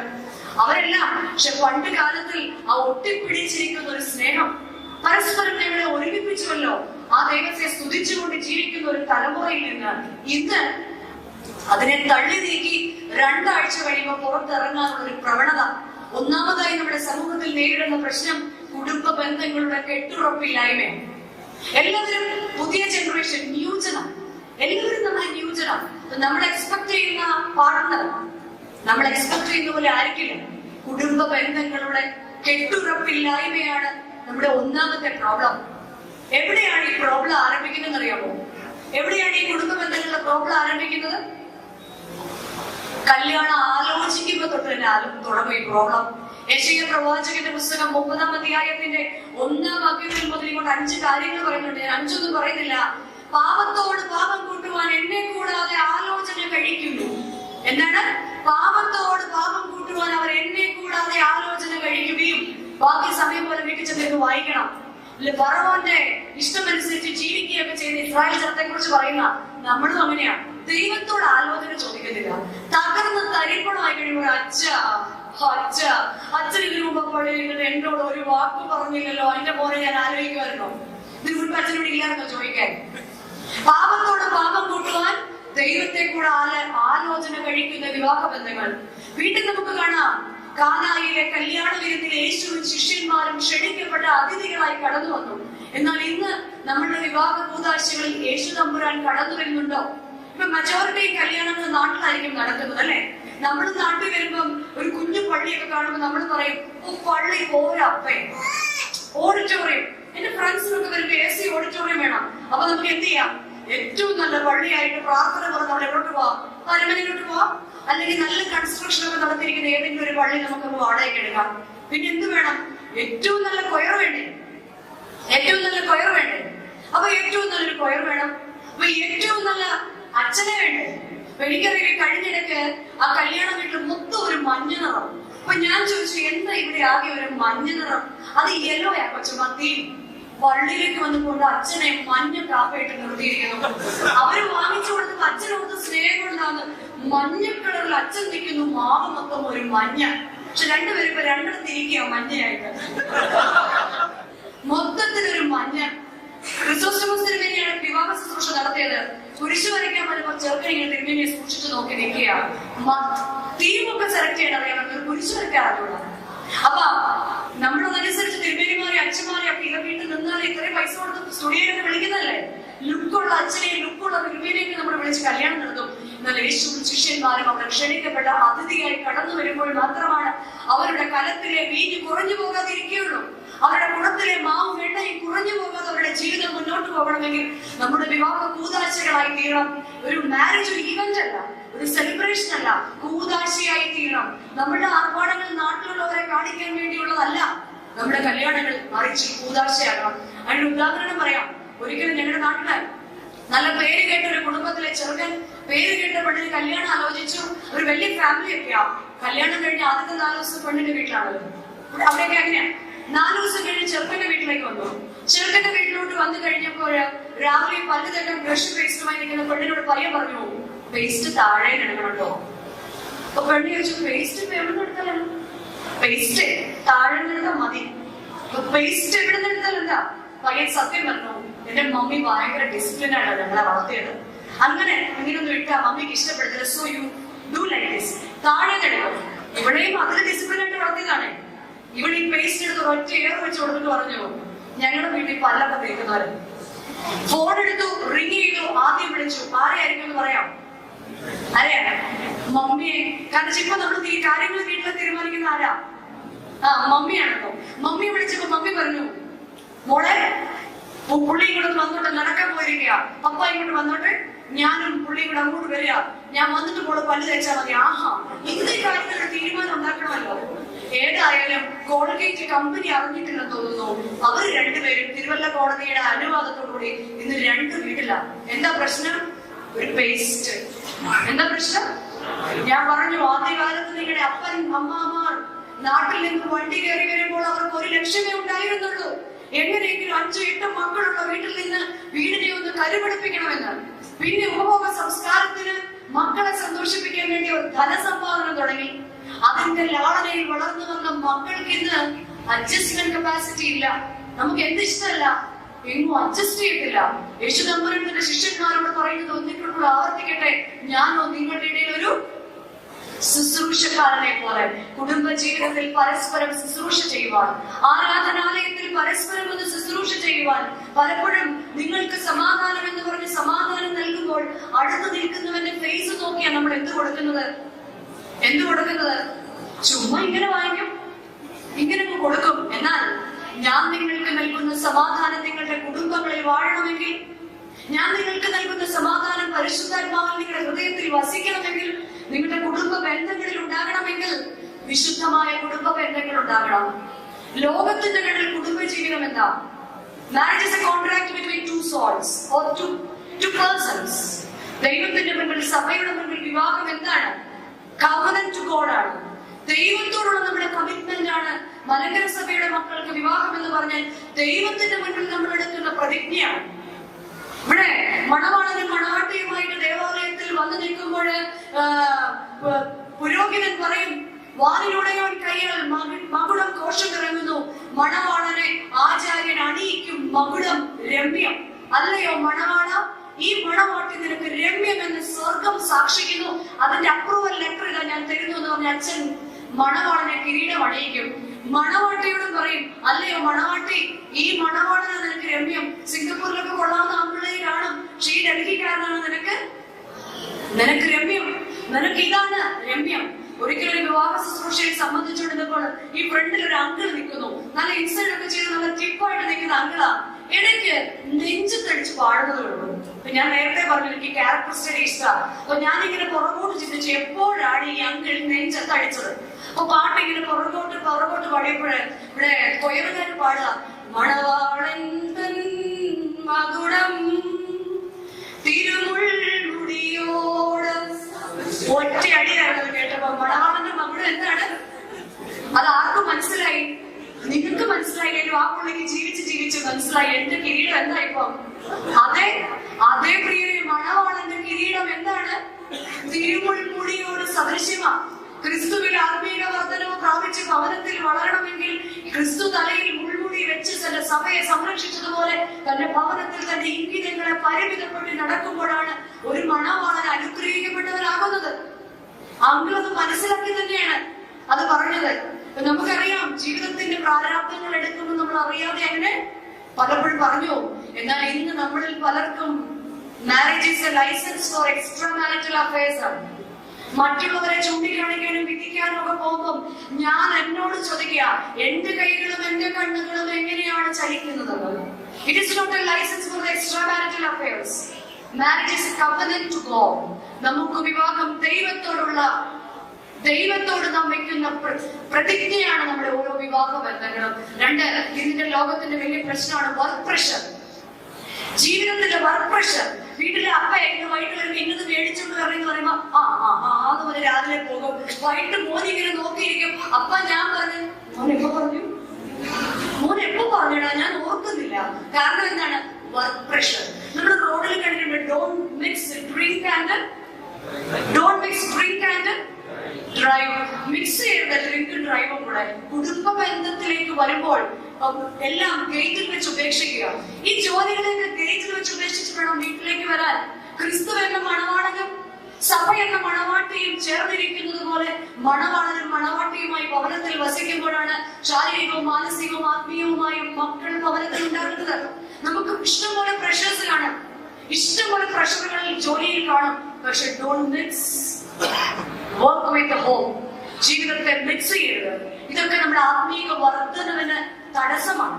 വേരുകളെ പോലെ പിതാക്കന്മാരുടെ പഴയ വഴികളെ പോലെ നമുക്ക് ആയിത്തീരണമെങ്കിൽ നമ്മുടെ ജീവിതത്തിലെ ചിട്ടപ്പെടുത്തേണ്ട ജോലി ഭാരങ്ങൾ, ശരിയാണ്, നമ്മുടെ ജോലിയുടെ ഭാരങ്ങൾ കൊണ്ടാണ്. മതി, അതിനുള്ള ജോലി എനിക്ക് മതി എന്ന് വിചാരിക്കണം. വിപ്രോയിൽ ജോലി ചെയ്യുമ്പോൾ എനിക്ക് തോന്നുന്നു ഇൻഫോസിസിൽ ജോലി ചെയ്യണം. ഇൻഫോസിസിൽ ജോലി ചെയ്യുമ്പോൾ എനിക്ക് തോന്നുന്നു വേറെ ടെക്നോപാർക്കിൽ പോയാലെന്താ, ടെക്നോപാർക്കിൽ ജോലി ചെയ്യുമ്പോൾ എനിക്ക് തോന്നുന്നു ഓസ്ട്രേലിയക്ക് പോകണം. ഇതൊക്കെ ഒരു മാനസികമായ ഒരു ഇംബാലൻസിംഗ് ആണ്. ഞാൻ ആയിരിക്കുന്നത് എനിക്ക് നല്ലത്, ലഭിച്ചതല്ലാതെ ഞങ്ങൾക്ക് എന്തുള്ളൂ എന്ന് പറഞ്ഞ് കുടുംബ ജീവിതത്തിന് ഇമ്പോർട്ടൻസ് കൊടുക്കുമ്പോഴാണ് ആത്മീകമായ വളർച്ച. മക്കൾ ആഗ്രഹിക്കുന്ന പോലെ I like to wear your shoes my dad എന്ന് പറയുന്ന ഒരു ആത്മീക വളർച്ച. ഇവിടെ ആദ്യത്തെ സെഷൻ അവസാനിപ്പിക്കാമെന്ന് തോന്നുന്നു. ബഹുമാന്യരായ വൈദികരുടെ നിര വർദ്ധിച്ചു വരുന്നു. ഇവിടെ ആദ്യത്തെ സെഷനിൽ നമ്മൾ പറഞ്ഞത് ക്രിസ്തുവാകുന്ന പാറമേൽ അടിസ്ഥാനം വെച്ച് പണിയുന്ന കുടുംബ ബന്ധങ്ങൾ നമുക്ക് ഉണ്ടാകണം. പൗലോസ് ശ്ലീഹ പറയുന്നത് പോലെ നിങ്ങൾ അവനെ കൈക്കൊണ്ടപ്പോൾ അവനിൽ ആത്മീക വർധനവ് പ്രാപിക്കണം. അവനെ കൈക്കൊണ്ടെങ്കിൽ അവന്റെ കൂട്ടായ്മയിൽ നടക്കണം. ഇതിന് തടസ്സമായി നിൽക്കുന്ന നമ്മളിലെ റിലേഷൻഷിപ്സിന്റെ എല്ലാം കുറവിന്റെ 7-ാം വാക്യത്തിൽ അവനിൽ വേരൂന്നിയും അവനിൽ ആത്മീക വർധനവ് പ്രാപിച്ചും നിങ്ങൾക്ക് ഉപദേശിച്ചതിനൊത്തുവണ്ണം വിശ്വാസത്തിൽ ഉറച്ചും സ്തോത്രത്തിൽ കവിഞ്ഞു വരുന്നു. ഈ വിഷയത്തെ കുറിച്ച് ചിന്തിക്കുമ്പോൾ അവനെ കൈക്കൊണ്ട് അവന്റെ കൂട്ടായ്മയിൽ നടക്കുവാൻ നമുക്ക് സാധിക്കാത്തതിന്റെ കാരണങ്ങളെ കുറിച്ചൊക്കെ നമ്മൾ പറഞ്ഞത്. അങ്ങനെ ഫാമിലി മാറ്റേഴ്സ് നമ്മൾ പറഞ്ഞു, വർക്ക് പ്രഷേഴ്സ് നമ്മൾ പറഞ്ഞു, പിന്നെ ഇൻഫ്ലുവൻസ് ഓഫ് മീഡിയ. അതിനെ കുറിച്ച് എനിക്ക് തോന്നുന്നു കാലങ്ങളായിട്ട് ഇപ്പൊ നിങ്ങൾ സ്ഥിരമായിട്ട് കേൾക്കുന്നത് ഇത് തന്നെയായിരിക്കാം. Influence of media. അപ്പൊ കേട്ടതിൽ അധികം സൂക്ഷിച്ചു കൊള്ളുമെന്ന് പറയാനാണ് എനിക്ക് തോന്നുന്നത്. എങ്കിലും ഇൻഫ്ലുവൻസ് ഓഫ് മീഡിയ എങ്ങനെയാ ഇപ്പോഴത്തെ ഒരു ഫാമിലി സ്റ്റാറ്റസില് നമ്മള് ഒരു കുഞ്ഞ് ചെറുതായിരിക്കുമ്പോ തൊട്ട് തന്നെ അവർ കളിച്ചോട്ടെ നമുക്കിനി അവരെ പോലെ ആവാൻ പറ്റില്ലല്ലോ. അവരെ നിഷ്കളങ്കതയാണ് നമുക്കിങ്ങോട്ട്. ഓക്കെ, ഫാമിലി സ്റ്റാറ്റസിലെ മീഡിയയുടെ ഇൻഫ്ലുവൻസ്. ഒരിക്കലും ടീച്ചറാണ് സ്റ്റുഡൻസിനോട് പറഞ്ഞു, നിങ്ങൾക്ക് എന്താവാനാണ് ആഗ്രഹം? എല്ലാവരുടെയും പേപ്പർ വായിച്ച ടീച്ചർ ഈ പേപ്പർ എടുത്ത് സങ്കടപ്പെട്ടിട്ട് പറഞ്ഞു, ഒരു കുട്ടി എഴുതിയിരിക്കുകയാണ്, I want to become a smartphone or otherwise I want to become a TV. അവനെ പേഴ്സണലി വിളിച്ചിട്ട് ടീച്ചർ ചോദിച്ചു, മോൻ എന്താ അങ്ങനെ പറഞ്ഞു എന്റെ അപ്പ ഫുൾ ടൈം എന്ത് ചെയ്തുകൊണ്ടിരിക്കും? He's always playing in the smartphone. അമ്മയാണെങ്കിലോ ഫുൾ ടൈം TV കണ്ടുകൊണ്ടിരിക്കും. അപ്പൊ എനിക്ക് എന്ത് കിട്ടുന്നില്ല, വീട്ടിൽ ഒരു അറ്റൻഷൻ കിട്ടുന്നില്ല. സോ എനിക്ക് എന്തായാൽ മതി? ഒരു സ്മാർട്ട് ഫോൺ പോലെ ആയാൽ മതി. അത് ഒരു കുട്ടിയുടെ ഒരു തരം. മറ്റൊരു തരത്തിൽ നിങ്ങൾ കണ്ടിട്ടുണ്ടായിരിക്കാം ഒരു ചെരുപ്പിന്റെ പരസ്യം. ഈ ചെരുപ്പിന്റെ പരസ്യത്തിനകത്ത് മകൻ അപ്പനോട് പറയാം, അപ്പ ഞാൻ അപ്പയുടെ ചെരുപ്പിട്ടു കേട്ടോ. അപ്പൊ അപ്പ പറയാം, മോനെ അതെന്റെ ഓഫീസ് ചപ്പലല്ലേ. അപ്പൊ പറഞ്ഞു, നീ എവിടെ പോണു? ഞാൻ കവിതയോടൊപ്പം സിനിമയ്ക്ക് പോകുന്നു. ഇറങ്ങി വന്നിട്ട് അപ്പ പറയാ, ഇത് എന്റെ ചെരുപ്പാണെന്ന് പറയണം കേട്ടോ. ഇത് നമ്മുടെ വീട്ടിലിരുന്ന് ടിവിയിൽ കൂടി കാണുന്ന, അല്ലെങ്കിൽ ഇപ്പൊ കല്യാണം കഴിക്കാത്ത മക്കളൊക്കെ ആയിട്ടിരിക്കുന്ന ആൾക്കാരൊക്കെ ഉണ്ടെങ്കിൽ നമ്മൾ പലപ്പോഴും ചിന്തിക്കാറുണ്ട്, ടിവിയിലൊക്കെ കാണുന്ന അപ്പൻ എന്തൊരു നല്ല അപ്പൻ. ആ സ്ഥാനത്ത് നമ്മുടെ വീട്ടിൽ എങ്ങനെ ഇരിക്കുന്നേ? എപ്പോഴും ഇങ്ങനെ ഗാംഭീര്യമാണ് മുഖത്ത്. എന്തെങ്കിലും ചോദിക്കാൻ ചെല്ലുമ്പോ ആ ഒരു മുഖത്തിന്റെ ഭാവമൊക്കെ കണ്ടിട്ട് ചോദിക്കട്ടെ എന്ന് മക്കൾ ആരോട് പറയുന്നത്? അമ്മയോട് പറയുന്നത്. ടിവിയിൽ കാണുന്ന അമ്മ എങ്ങനെയാ? നൂഡിൽസിന്റെ പരിസരത്തിൽ മാതൃദീക്ഷ ഇങ്ങനെ പറന്നു നടക്കുന്ന അമ്മ. ആ സ്ഥാനത്ത് എന്റെ വീട്ടിലിരിക്കുന്ന അമ്മ എങ്ങനെയാ? ഓൾവേസ് സ്വിച്ച് ഓൺ ചെയ്ത് വെക്കുന്ന ടേപ്പ് റെക്കോർഡ് പോലെ ഒന്നിൽ അപ്പന്റെ കുറ്റം പറഞ്ഞുകൊണ്ടിരിക്കും, അല്ലെങ്കിൽ ജോലി സ്ഥലത്തെ കുറ്റം പറഞ്ഞുകൊണ്ടിരിക്കും. ഇങ്ങനെ മാധ്യമങ്ങൾ ഭരിക്കുന്ന ഒരു ലോകത്താണ് ഇന്നത്തെ പുതിയ തലമുറ ജനിച്ചു വീഴുന്നത്. അതിന്റെ പ്രധാന കാരണക്കാരൻ നമ്മളാ. വീട്ടിൽ അടങ്ങിയിരിക്കാൻ വേണ്ടി നമ്മൾ എന്ത് ചെയ്യുന്നറിയാമോ? ഒരു ഫോൺ കൈ കൊടുത്തിട്ട് പറയും, മോൻ എങ്ങോട്ട് പോകല്ലോ, ഇവിടെ ഇരുന്ന് എന്ത് ചെയ്തോണ്ടിരിക്കണം? കളിച്ചോണ്ടിരിക്കണം. അവന്റെ കുഞ്ഞു മനസ്സിൽ അവൻ കുഞ്ഞുനാള് തൊട്ട് തന്നെ എന്ത് കളിച്ചോണ്ടിരിക്കുക? വീഡിയോ ഗെയിമിൽ തനിക്ക് ഇഷ്ടമില്ലാത്തവരെ ഷൂട്ട് ചെയ്യുകയും, ക്ലാഷ് ഓഫ് ക്ലാനിൽ ഇഷ്ടപ്പെട്ട രാജ്യങ്ങളൊക്കെ വെട്ടിപ്പിടിക്കുകയും, പബ്ജിയൊക്കെ കളിച്ച് അവനങ്ങനെ വീട്ടിൽ സുഖമായിട്ടിരിക്കുക. അപ്പൊ മാധ്യമങ്ങളുടെ ഒരു ലോകത്തിൽ സൃഷ്ടിക്കപ്പെടുന്ന ഒരു പുതിയ തലമുറയാണ് ഇന്നിന്റെ ലോകത്തിൽ വളർന്നു വരുന്നത്. എന്നാൽ മാധ്യമങ്ങളെ ഭവനത്തിൽ വെച്ച് നിയന്ത്രിക്കുവാൻ യുവ തലമുറയ്ക്ക്, യുവ അപ്പനമ്മമാർക്ക്, യുവ ജനങ്ങൾക്ക് സാധിക്കുമ്പോൾ മാത്രമാണ് ഒരു അനുഗ്രഹിക്കപ്പെട്ട സമൂഹം ഉണ്ടാകുന്നത്. ഇന്നിന്റെ സമൂഹത്തിന്റെ ഏറ്റവും വലിയ പ്രോബ്ലം സോഷ്യൽ ഡിസ്കണക്ഷൻ സിൻഡ്രോം എന്ന് പറയുന്ന ഒരു അസുഖം നമുക്ക് എന്താണെന്നറിയാമോ? നമ്മളെല്ലാം പണ്ട് 2 വോട്ടുകളെ ഉള്ളായിരുന്നു, ഒന്ന് ഇൻട്രോവേർട്ടും ഒന്നത് എക്സ്ട്രോവേർട്ടും. ഇന്ന് നമ്മളിൽ കൂടുതൽ ആൾക്കാർ വെബ്ട്രോവേർട്ടാണ്. നമ്മൾ ഓൺലൈനിൽ എപ്പോഴും സജീവമാണ്, പക്ഷെ മനുഷ്യരോട് സംസാരിക്കാൻ നമുക്കില്ല, അല്ലെങ്കിൽ മിണ്ടാൻ അറിയില്ല. വീട്ടിലേക്ക് ഒരു അച്ഛൻ കയറി വന്നതിന് ഹായ് അപ്പ ഇല്ല, അന്ന് പറയാൻ പോലും, ഒരു ഹായ് പറയാൻ പോലും നമ്മുടെ പുതിയ ജനറേഷന് സാധിക്കുന്നില്ല. എന്തുകൊണ്ടാ? അവരുടെ തല ഇങ്ങനെ എപ്പോഴും, നമ്മൾ പറയാറുണ്ട് ഈ ജിറാഫ് ദൈവം സൃഷ്ടിച്ചപ്പോൾ ചെറിയൊരു മൃഗമായിരുന്നു. ഒരു ക്ഷാമം വന്നപ്പോൾ ഇരയ്ക്ക് വേണ്ടി ഏന്തിയാണ് അതിന്റെ കഴുത്ത് എന്തായി പോയത്. എനിക്ക് തോന്നുന്നു ഇങ്ങനെ നമ്മൾ കുനിഞ്ഞിരുന്ന് ഒടുവിൽ ആനയെയും പശുവിനെയും ഒക്കെ പോലെ നമ്മളും എങ്ങനെയാവും? ഇനി ഉണ്ടാകുന്ന ജനറേഷൻ എങ്ങനെയാവും? ഒരു സോഷ്യൽ ഡിസ്കണക്ഷൻ സിൻഡ്രോമിന്റെ ഇരകളായിരിക്കും. ആശയവിനിമയ ശേഷി അല്ലെങ്കിൽ ഒരു കമ്മ്യൂണിക്കേഷൻ സ്കില്ല് പലപ്പോഴും നമ്മുടെ വീട്ടിൽ നിന്ന് പോവാം. നമുക്ക് പലപ്പോഴും കമ്മിറ്റ്മെന്റ്സ് ഇല്ല. ഇച്ചിരി ഇല്ലാത്ത കൊച്ചൻ വരെ വേണമെങ്കിൽ അച്ഛനോട് ചോദിക്കും, അച്ഛൻ ശരിയായോ? ആരോടെ ചോദിക്കുന്നത്? എന്തുകൊണ്ടാണ്? വീട്ടിൽ അപ്പനെ ചോദ്യം ചെയ്യുവാൻ അവൻ ശീലിച്ചത് കൊണ്ടാണ് പള്ളി വരുമ്പോ ആരെ ചോദ്യം ചെയ്യാൻ ശീലിക്കുന്നത്? ഇത്ര ഇല്ലാത്തതൊക്കെ ആരോട്, എന്ത്, എങ്ങനെ? സ്കൂളിൽ ടീച്ചറിനോട്, പുറത്തിറങ്ങുമ്പോൾ ട്രാഫിക്കില് നമ്മൾ ആകെ ഒരു മെസ് ഉണ്ടാക്കും. ഇതെല്ലാം നമ്മളുടെ ഒരു വെബ്ട്രോവേർട്ട് സ്വഭാവത്തിൽ നിന്നുണ്ടാകുന്ന. പിന്നെ നമ്മുടെ ഒരു വലിയ പ്രശ്നമാണ് നോമോഫോബിയ. അതിന്റെ കാര്യം നമ്മൾക്കറിയാം, ഇന്ന് എന്തൊക്കെ നമ്മൾ ഉപേക്ഷിച്ചാൽ എന്ത് ഉപേക്ഷിക്കത്തില്ല? മൊബൈൽ ഉപേക്ഷിക്കാൻ നമുക്ക് പറ്റില്ല. പണ്ട് ചെറുപ്പകാലങ്ങളിലൊക്കെ നമ്മുടെയൊക്കെ അമ്മമാര് വഴക്ക് പറയും. എപ്പോഴും നമ്മൾ എന്ത് ചെയ്തോണ്ടിരിക്കും? അമ്മേ അമ്മേ എന്ന് വിളിച്ചോണ്ടിരിക്കും. അപ്പൊ ടോയ്ലറ്റിൽ ഇരിക്കുമ്പോ അമ്മ പറയും, എനിക്ക് ഇവിടെയെങ്കിലും ഒരു, അത് കേൾക്കാത്ത ഒരു മക്കൾ പോലും, എനിക്ക് ഇവിടെയെങ്കിലും അല്പം ഒരു സ്വസ്ഥത. ഇന്ന് നമുക്ക് അവിടെയും സ്വസ്ഥതയില്ല. നമ്മൾ രാവിലെ എല്ലാ മെസ്സേജുകൾക്കും റിപ്ലൈ, ഗുഡ് മോർണിംഗ് അയക്കുന്നത് പ്രധാനം എവിടെ ഇരുന്നായിരിക്കും? അവിടെ പോലും ഒരു കോൺസെൻട്രേഷൻ ഇല്ല. No mobile phobia. മൊബൈൽ ഇല്ലാതെ എനിക്ക് ജീവിക്കാൻ പറ്റില്ല. മൊബൈൽ ഇല്ലാതെ ഞാൻ ഓഫീസിലേക്ക് പോയി എന്റെ എല്ലാം നഷ്ടപ്പെടുന്ന പോലെയാണ്. മൊബൈൽ ഇല്ലാതെ എല്ലാ ദേവാലയത്തിലും എഴുതി വെച്ചിട്ടുണ്ട്, ഇവിടെ സംസാരം ദൈവത്തോട് മാത്രം. എന്നാൽ പരിശുദ്ധ കുർബാനയിൽ പരിശുദ്ധനായവൻ എഴുന്നള്ളി വരുമ്പോഴും നമ്മുടെ ശ്രദ്ധ എപ്പോഴാ? ഇത് റിങ് ചെയ്യുന്നുണ്ടോ? ഇത് വൈബ്രേറ്റ് ചെയ്യുന്നുണ്ടോ? ആരാധന ആലയത്തിൽ പോലും ഈ ബോർഡ് ഇല്ലാത്ത ഒരവസ്ഥ നമുക്ക് ചിന്തിക്കാൻ പറ്റുന്നില്ല. പിന്നെ നമ്മുടെ പ്രോബ്ലം അനുകരണ ഭ്രമം, ഇൻഫ്ലുവൻസ് ഓഫ് വെസ്റ്റേൺ കൾച്ചർ. ഒരു അനുകരണ ഭ്രമം, മറ്റുള്ളവരെ പോലെ ആകാൻ ശ്രമിക്കുക. യുവജനങ്ങൾ മറ്റുള്ളവരെ പോലെ ആകാൻ ശ്രമിക്കുമ്പോൾ ഓർക്കുക, ഉത്തമ ഉദാഹരണം യേശുവാണ്. അവൻ അവന്റെ വേരിനോട് വിശ്വസ്തനായിരുന്നു. വേറായ പിതാവിനോട് വിശ്വസ്തനായിരുന്നത് പോലെ എന്റെ പിതാക്കന്മാരുടെ വിശ്വാസങ്ങളോടും വിശ്വസ്തരായിരിക്കാൻ നമുക്ക് സാധിക്കണം. നമ്മുടെ മക്കളെ ഉപദേശിക്കണം. നാം തന്നെ ചിന്തിക്കണം. കടലിലെ മത്സ്യങ്ങളെ കണ്ടിട്ടില്ലേ? കടലിലെ മത്സ്യങ്ങളെല്ലാം ഉപ്പ് വെള്ളത്തിൽ തന്നെ പെറ്റു പെരുകുന്നതാണ്. പക്ഷെ ഒരിക്കലും ഒരു മീനിന്റെ മേല് പോലും എന്തില്ല? ഉപ്പില്ല. നമ്മൾ കറിയിൽ എന്ത് ചെയ്യുന്നത്? ഉപ്പിടുക ചെയ്യുന്നത്. അപ്പൊ ലോകത്തിൽ എല്ലാത്തേക്കും പ്ലഷേഴ്സും ഉണ്ട്, ലോകത്തിൽ എല്ലാ വക തെറ്റുകളും ഉണ്ട്, ലോകത്തിൽ എല്ലാ വക മ്ലേച്ഛതകളും ഉണ്ട്. എന്നാൽ ക്രിസ്തുവിൽ വേരൂന്നി വളരുന്നവൻ ആത്മീക വർധനവ് പ്രാപിക്കുവാൻ തടസ്സമായി നിൽക്കുന്ന ഈ ആഡംബര ത്വരയും ഈ അനുകരണ ഭ്രമവും ഒക്കെ ഭവനങ്ങളിൽ, നമ്മുടെ വ്യക്തി ജീവിതങ്ങളിൽ വെച്ച് തന്നെ നമുക്കൊന്ന് കൺട്രോൾ ചെയ്യാൻ നമുക്ക് സാധിക്കണം. കാരണം ഈ വീഴ്ച ഏതനിൽ ആരംഭിച്ചതാ? ഹവ്വയുടെ അടുത്തൊരു റെഡ് ആപ്പിൾ കാണിച്ചിട്ട് സൈത്തൻ പറഞ്ഞു, നോക്കൂ, സീരീസ് റെഡ് ആപ്പിൾ, വിലയോ തുച്ഛം, ഗുണമോ മെച്ചം. ഇത് കണ്ട് ആര് വീണു? ഹവ്വ വേണം. അച്ഛ ഇതിന്റെ കൂട്ട് നമുക്ക് വരണം. ഇന്നും നമ്മൾ എന്ത് ചെയ്തുകൊണ്ടിരിക്കുകയാണ്? ഇത് ആവർത്തിച്ചുകൊണ്ടിരിക്കുക. വീട്ടില് ആരുടെ വീട്ടിലെ എന്ത് കണ്ടാലും നമുക്കും വേണം. അല്ലെങ്കിൽ ഇങ്ങനെ നമ്മുടെ വെള്ളപ്പൊക്കം വന്നപ്പോ നാട്ടിലൊരു ട്രോൾ ഇറങ്ങി, വള്ളം വിളിക്കാൻ വന്നപ്പോ ഭാര്യ പറഞ്ഞു, ഇല്ല ഞാൻ വരുന്നില്ല, ഞാൻ വീടിട്ടിട്ട് വരത്തില്ല. ഒത്തിരി വെള്ളം തോന്നി ഭർത്താവ് പറഞ്ഞു, ഇങ്ങോട്ട് കയറുന്നുണ്ടോ എന്ന് പറഞ്ഞു വള്ളത്തിലേക്ക് എടുത്തിട്ട് അവരെ റെസ്ക്യൂ ക്യാമ്പിലേക്ക് കൊണ്ടുപോയി. വെള്ളം താന്നു കഴിഞ്ഞപ്പോൾ ഭാര്യ മിണ്ടുന്നില്ല.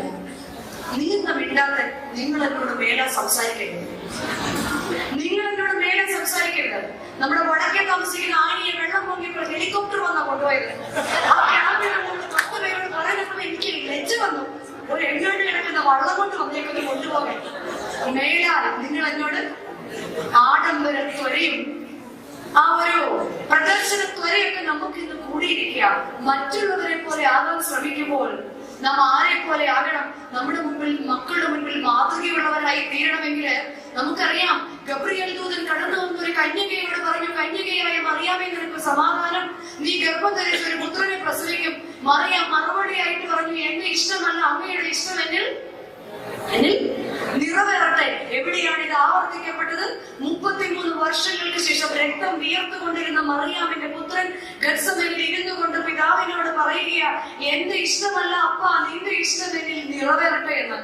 നമ്മളുടെ ആഗ്രഹങ്ങളും നമ്മുടെ ഇഷ്ടങ്ങളും ദൈവസന്നിധിയിൽ നാം എങ്ങനെ ആഗ്രഹിക്കുന്നുവോ ആയിരിക്കുന്നുവോ അപ്രകാരമായിരിക്കും നമ്മുടെ തലമുറകളും, അപ്രകാരമായിരിക്കും നമ്മുടെ ജീവിതവും. ക്രിസ്തുവിൽ വേരൂന്നുവാൻ തടസ്സമായി നിൽക്കുന്ന ഈ ആഡംബരത്വരെയും അനുകരണ മോഹവും ഒക്കെ വിട്ട് നമ്മുടെ പിതാക്കന്മാരുടെ വഴികളെ യിരെമ്യാ പ്രവാചകൻ 6-ാം അധ്യായത്തിൽ ഓർമ്മിപ്പിക്കുന്നത് പോലെ പഴയ പാതകളെ ചോദിച്ച് നോക്കി അതിൽ പഠിപ്പിൻ.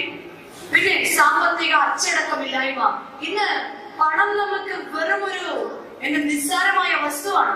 പേഴ്സ് ഓർക്കുക, എടുക്കുക, ഇത് മാത്രമാണ് മക്കൾ കണ്ടിരിക്കുന്നത്. അതുകൊണ്ട് പലപ്പോഴും മക്കളുടെ മുൻപിൽ നമ്മൾ വെറും ഒരു ATM കൗണ്ടറായി അധപ്പതിച്ചു പോകും. സാമ്പത്തികമായ അച്ചടക്കം ചെറുപ്പം മുതൽക്ക് തന്നെ ശീലിക്കണം.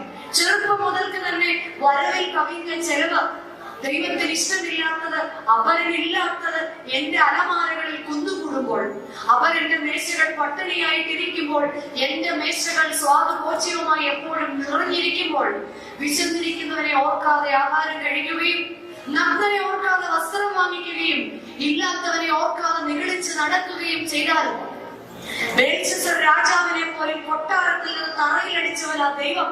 ബേൽശസ്സർ രാജാവിനോട് ദാനിയേൽ പ്രവാചകന്റെ പുസ്തകം 5-ാം അധ്യായത്തിൽ യഹോവയാം ദൈവം പറയാ, ഞാൻ നിന്റെ രാജ്യത്ത് വേണ്ടി നിന്നെ കുറവുള്ളവനായി കണ്ടു, ഞാൻ നിന്റെ രാജ്യം പാഴ്സികൾക്കും മേദ്യർക്കും കൊടുക്കും.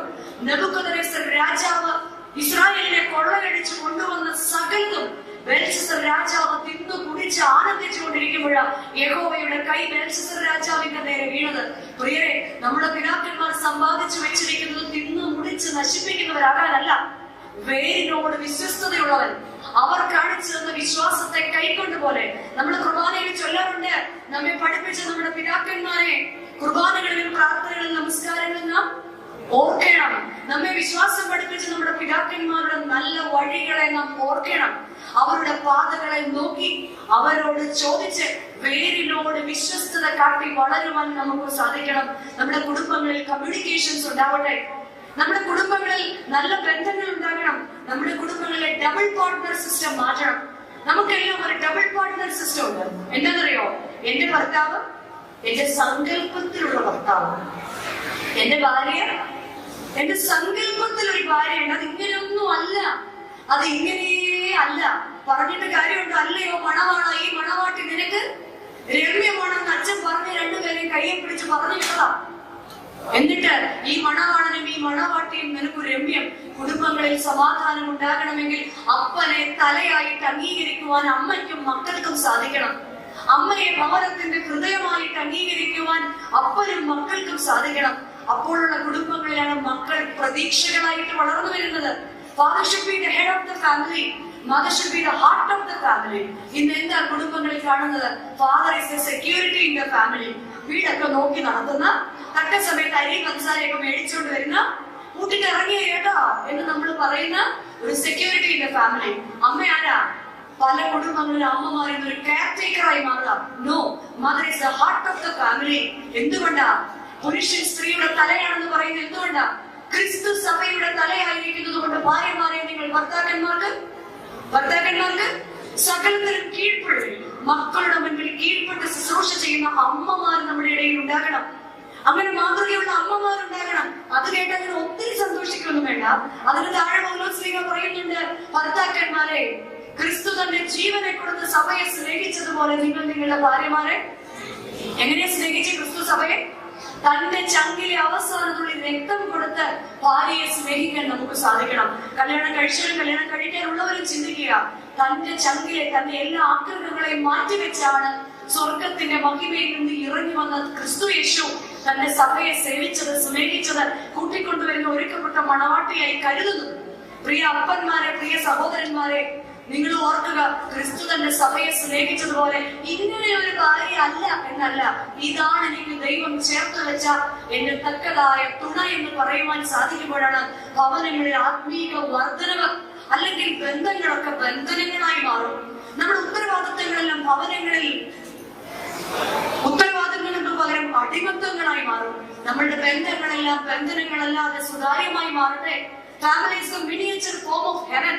ഓരോ കുടുംബവും സ്വർഗത്തിന്റെ രൂപങ്ങളായി മാറട്ടെ. ഓരോ കുടുംബങ്ങളും സ്വർഗത്തിന്റെ പ്രതിഫലനങ്ങളായി മാറട്ടെ. അതിന് കാലം ചെയ്തുവെങ്കിലും കാലത്തിലൂടെ ജീവിക്കുന്ന പൗലോസ് മാർ ഗ്രിഗോറിയോസ് തിരുമനസ്സുകൊണ്ട് പറയുക, ഓരോ കുടുംബ ബന്ധങ്ങളും ശുശ്രൂഷ കേന്ദ്രങ്ങളായി മാറണം. ആത്മീകമായ വർധനവ് പ്രാപിക്കുവാൻ ഓരോ കുടുംബ ബന്ധങ്ങളും ശുശ്രൂഷ കേന്ദ്രങ്ങളായി മാറണം. പ്രാർത്ഥന ശുശ്രൂഷയും ബോധന ശുശ്രൂഷയും സേവന ശുശ്രൂഷയും ഒക്കെ കുടുംബങ്ങളിൽ ഉണ്ടാകണം. നോമ്പും ഉപവാസവും അപ്പനിൽ നിന്നും അമ്മയിൽ നിന്നും കണ്ടുപഠിക്കണം. യുവജനങ്ങൾ നോമ്പിലും ഉപവാസത്തിലും സമൂഹത്തിൽ മാതൃകയുള്ളവരായി തീരണം. പ്രാർത്ഥനയെ കുറിച്ചൊക്കെ എനിക്കൊന്ന് ലാസ്റ്റ് ഒരു കൺക്ലൂഡിംഗ് സെഷൻ ഉണ്ട്. ആദ്യം നമ്മെ തന്നെ ഒന്ന് ശോധന വരുത്തട്ടെ എന്ന് ഓർത്താണ് ആദ്യം തന്നെ ഈ കാര്യങ്ങൾ പറഞ്ഞത്. അവനെ നാം കൈക്കൊണ്ടുവെങ്കിൽ, ക്രിസ്ത്യാനി എന്ന മുദ്ര എന്റെ മേലുണ്ടെങ്കിൽ ഞാൻ അവനെ കൈക്കൊണ്ടവനാണെങ്കിൽ അവന്റെ വിശ്വാസത്തിൽ നടക്കുവാൻ നമുക്ക് സാധിക്കണം. അവനാകുന്ന പേരിൽ ക്രിസ്തു യേശു പിതാവിനോട് എപ്രകാരമായിരുന്നോ അപ്രകാരം പേരിനോട് പറ്റിച്ചേർന്ന് നമുക്ക് നിൽക്കാം. ആറ്റരികത്ത് നട്ടിരിക്കുന്ന മരം പോലെ ഇലപച്ചയായി ഇലവാടാതെ തക്ക കാലത്ത് ഫലം കായ്ച്ച് ആത്മീയ വർധനവും വരുത്തുവാൻ ദൈവത്തിന്റെ പരിശുദ്ധാത്മാവ് നമ്മെ സഹായിക്കട്ടെ എന്ന് പ്രാർത്ഥിക്കുന്നു. പ്രാർത്ഥനയും ബോധനവും ഒക്കെ നമ്മുടെ ജീവിതത്തിൽ ഉണ്ടാകട്ടെ എന്ന് ആശംസിക്കുന്നു. വീണ്ടും കാണാമെന്ന പ്രതീക്ഷയോടുകൂടി വാക്കുകളെ നിർത്തുന്നു. ദൈവം നമ്മെ അനുഗ്രഹിക്കുന്നു. ആണെങ്കിലും ആത്മാവോട് നിങ്ങളോട് ചേർന്നിരിക്കാൻ ആഗ്രഹിക്കുന്നു. അതുപോലെ നിങ്ങളിപ്പോ എന്നെ നോക്കി പറയുക, കണ്ണു തുറന്നിരിക്കണമെന്ന് ഞങ്ങൾക്ക് ആഗ്രഹമുണ്ട്, എന്നാലും ഞങ്ങളെ അതുകൊണ്ട് അനുവദിക്കോ ഇല്ലയോ എന്ന് അറിഞ്ഞുകൂടാ. അപ്പൊ ചാടണം എന്ന് വിചാരിക്കുന്ന കുഞ്ഞിനെ പോയി ചാടിക്കോ എന്ന് പറഞ്ഞാൽ അതിന് വേണ്ടി ചാടരുത് എന്ന് പറഞ്ഞാൽ എന്ത് ചെയ്യും? നിങ്ങളുടെ മനസ്സ് പറയുന്നത് ഉറങ്ങിക്കോ, വാവോ പറയാം. അപ്പൊ നമ്മളൊരു വാവോ ചെയ്യാം, അതപ്പോ നടക്കുള്ളൂ. നേരെ കണ്ണടച്ചു. Take a deep breath. ഞാൻ പറയാതെ റിലീസ് ചെയ്യല്ലേ. റിലീസ്. കണ്ണു തുറന്ന് നോക്കണ്ടാക്കോ, ഞാനിവിടെ. വീണ്ടും take a deep breath. Release. Again take a deep breath. Release. Then open your eyes. നല്ല മനോഹരമായ ഒരു ക്ലാസ് എടുത്ത മോനോട് നല്ലൊരു ക്ലാപ്പ് കൊടുത്തേ.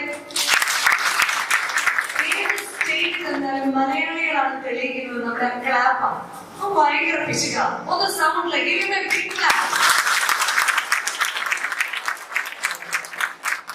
പോയി എന്ന് വിചാരിക്കുന്നു. കൊലോസ്യ ലേഖനം 2-ാം അധ്യായത്തിന്റെ 7-ാം വാക്യത്തില് പൗലോസ് ശ്ലീഹ നമ്മെ ഇതിന്റെ ദിവസത്തിൽ പ്രബോധിപ്പിക്കുകയുണ്ടായി. Rooted and built up in Christ. ഇവിടെ ശ്ലീഹ ആത്മാവ് കൊണ്ട് അവരോട് ചേർന്നിരിക്കാൻ ആഗ്രഹിക്കുമ്പോൾ ജ്ഞാനവാദം അല്ലെങ്കിൽ ദൂതന്മാരെയുള്ള സേവയൊക്കെ തന്റെ ജനത്തിനിടയിൽ വർദ്ധിക്കുന്നു എന്ന് മനസ്സിലാക്കിയ ശ്ലീഹ യേശുവിനെ കൈക്കൊണ്ട കൊലോസ്യയിലെ ലവോദിക്കയിലെ ജനത്തോട് പറയുക, നിങ്ങൾ യേശുവിനെ കൈക്കൊണ്ടതുപോലെ അവന്റെ കൂട്ടായ്മയിൽ നടപ്പിനും. ഇത്രയെങ്കിലും കാണാതെ പഠിച്ചിട്ട് പോകണം. യേശുവിനെ കൈക്കൊണ്ടതുപോലെ അവന്റെ കൂട്ടായ്മയിൽ കർത്താവിൽ നിദ്ര പ്രാപിക്കും കേട്ടോ. യേശുവിനെ കൈക്കൊണ്ടതുപോലെ അവന്റെ കൂട്ടായ്മയിൽ നടപ്പിൻ. അവനിൽ വേരൂന്നി ആത്മീക വർധനവ് പ്രാപിച്ച് നിങ്ങൾക്ക് ഉപദേശിച്ചതിനൊത്തവണ്ണം വിശ്വാസത്തിൽ ഉറച്ചും സ്തോത്രത്തിൽ കവിഞ്ഞുമിരിക്കും. രാവിലെ നമ്മൾ കുറച്ചുകൂടി റിലാക്സ് ചെയ്താണ് കേട്ടത്. കാരണം നമ്മൾ പറഞ്ഞു ആദ്യം കുഞ്ഞുങ്ങൾക്ക് പാലത്ര കൊടുക്കുന്നത്. ഇനി നമ്മളെ കുറിച്ച് ഒരു അവയർനെസ് ഒക്കെ രാവിലെ നമുക്ക് കിട്ടി. അപ്പൊ ഇനി നമ്മൾ ചെയ്യേണ്ടത് ഈ വിഷയത്തെ കുറച്ചുകൂടി കാര്യമായിട്ട് എടുക്കണം. ഇവിടെ നമ്മളും ദൈവവും തമ്മിലുള്ള ദൂരം, അല്ലെങ്കിൽ ഇവിടെ ക്വസ്റ്റ്യൻ ചോദിച്ചു, ഹു ഈസ് ഗോഡ്? ഞാൻ ഓർത്ത് ഒരാളെങ്കിലും പറയുമെന്ന് he is my father, he is my അപ്പ എന്ന് പറയുമെന്ന് ഞാൻ വിചാരിച്ചു. അവനെ കൈക്കൊണ്ട് ക്രിസ്ത്യാനി എന്ന് മുദ്ര കുത്തിയവരാണ് നാം ഓരോരുത്തരും. അപ്പൊ അവന്റെ നേരെയുള്ള നമ്മുടെ റെസ്പോൺസ് കുറച്ചുകൂടി എളുപ്പം പറഞ്ഞു. നമ്മുടെ ഫ്ലഡ് റിലീഫിന്റെ സമയത്ത് ഒരു പയ്യനെ അമ്മ, നിങ്ങൾ കേട്ടിട്ടുണ്ടാവോ വോയിസ് ക്ലിപ്പ്, ഇൻസുലിൻ വാങ്ങിക്കാൻ വേണം. ഇൻസുലിൻ വാങ്ങിക്കാൻ പോയവൻ എവിടെ ഒരു റിലീഫ് ബോട്ട് കണ്ടപ്പോ അതിനകത്ത് ചാടിക്കരുത്. അപ്പൊ നമ്മുടെ നാട്ടിലെ പാവ മനുഷ്യർക്ക് ഈ ഫ്ലൈറ്റ് ഒക്കെ ഹെലികോപ്റ്റർ ഒക്കെ പോകുന്നത് ഭയങ്കര സന്തോഷമാണ്. ആണടാ നോക്ക് ഹെലികോപ്റ്റർ പോകുന്നത് കൈ വീശി കാണിച്ചു. എന്ത് സംഭവിച്ചു? ഈ ഹെലികോപ്റ്റർ വന്നിട്ട് ഇവരെ എടുത്തോണ്ട് അങ്ങ് പോയി. അവൻ ഒരുപാട് പറഞ്ഞു ചേട്ടാ എന്നെ ഒന്ന് ഇറക്കായിരുന്നു. പക്ഷെ അവർക്ക് നിങ്ങളുടെ ഭാഷ അറിയത്തുള്ളൂ. ഇവിടുന്ന് വന്ന ടീമാണ്. ഇവൻ പലതരത്തിൽ ആക്ഷൻ കാണിച്ചിട്ടും വയ്യ അടഞ്ഞ് തിരുവനന്തപുരത്ത് കൊണ്ട് വിടാമെന്ന് പറഞ്ഞ് മുത്തങ്ങാവിനപ്പുറത്തുള്ള ആറാട്ടുപള്ളി പഠിപ്പുള്ള ജോബിയെ കൊണ്ട് തിരുവനന്തപുരത്ത് കൊണ്ട് ആരെയും നിങ്ങളുടെ നാട്ടിൽ നിന്ന് വന്ന ഡിസാസ്റ്റർ ടീം അവർക്ക് മനസ്സറിയത്തില്ല. അവ പേടിച്ചിട്ട് കരയാണ് അവർ ഓർത്തത്. ഇതുപോലെയാണ് നമ്മളും ദൈവവും തമ്മിലുള്ള ദൂരം. ഒന്ന് ഉയരത്തിലേക്ക് നോക്കി അപ്പ എന്ന് വിളിക്കുമ്പോൾ, അവന്റെ കൂട്ടായ്മയിൽ നമ്മൾ നടക്കുമ്പോൾ, അവനിൽ വേരൂന്നി ഒന്ന് വളരുവാൻ നമുക്ക് സഹായിക്കുവാൻ നമ്മളെ തന്നെ പ്രാപ്തരാക്കണം.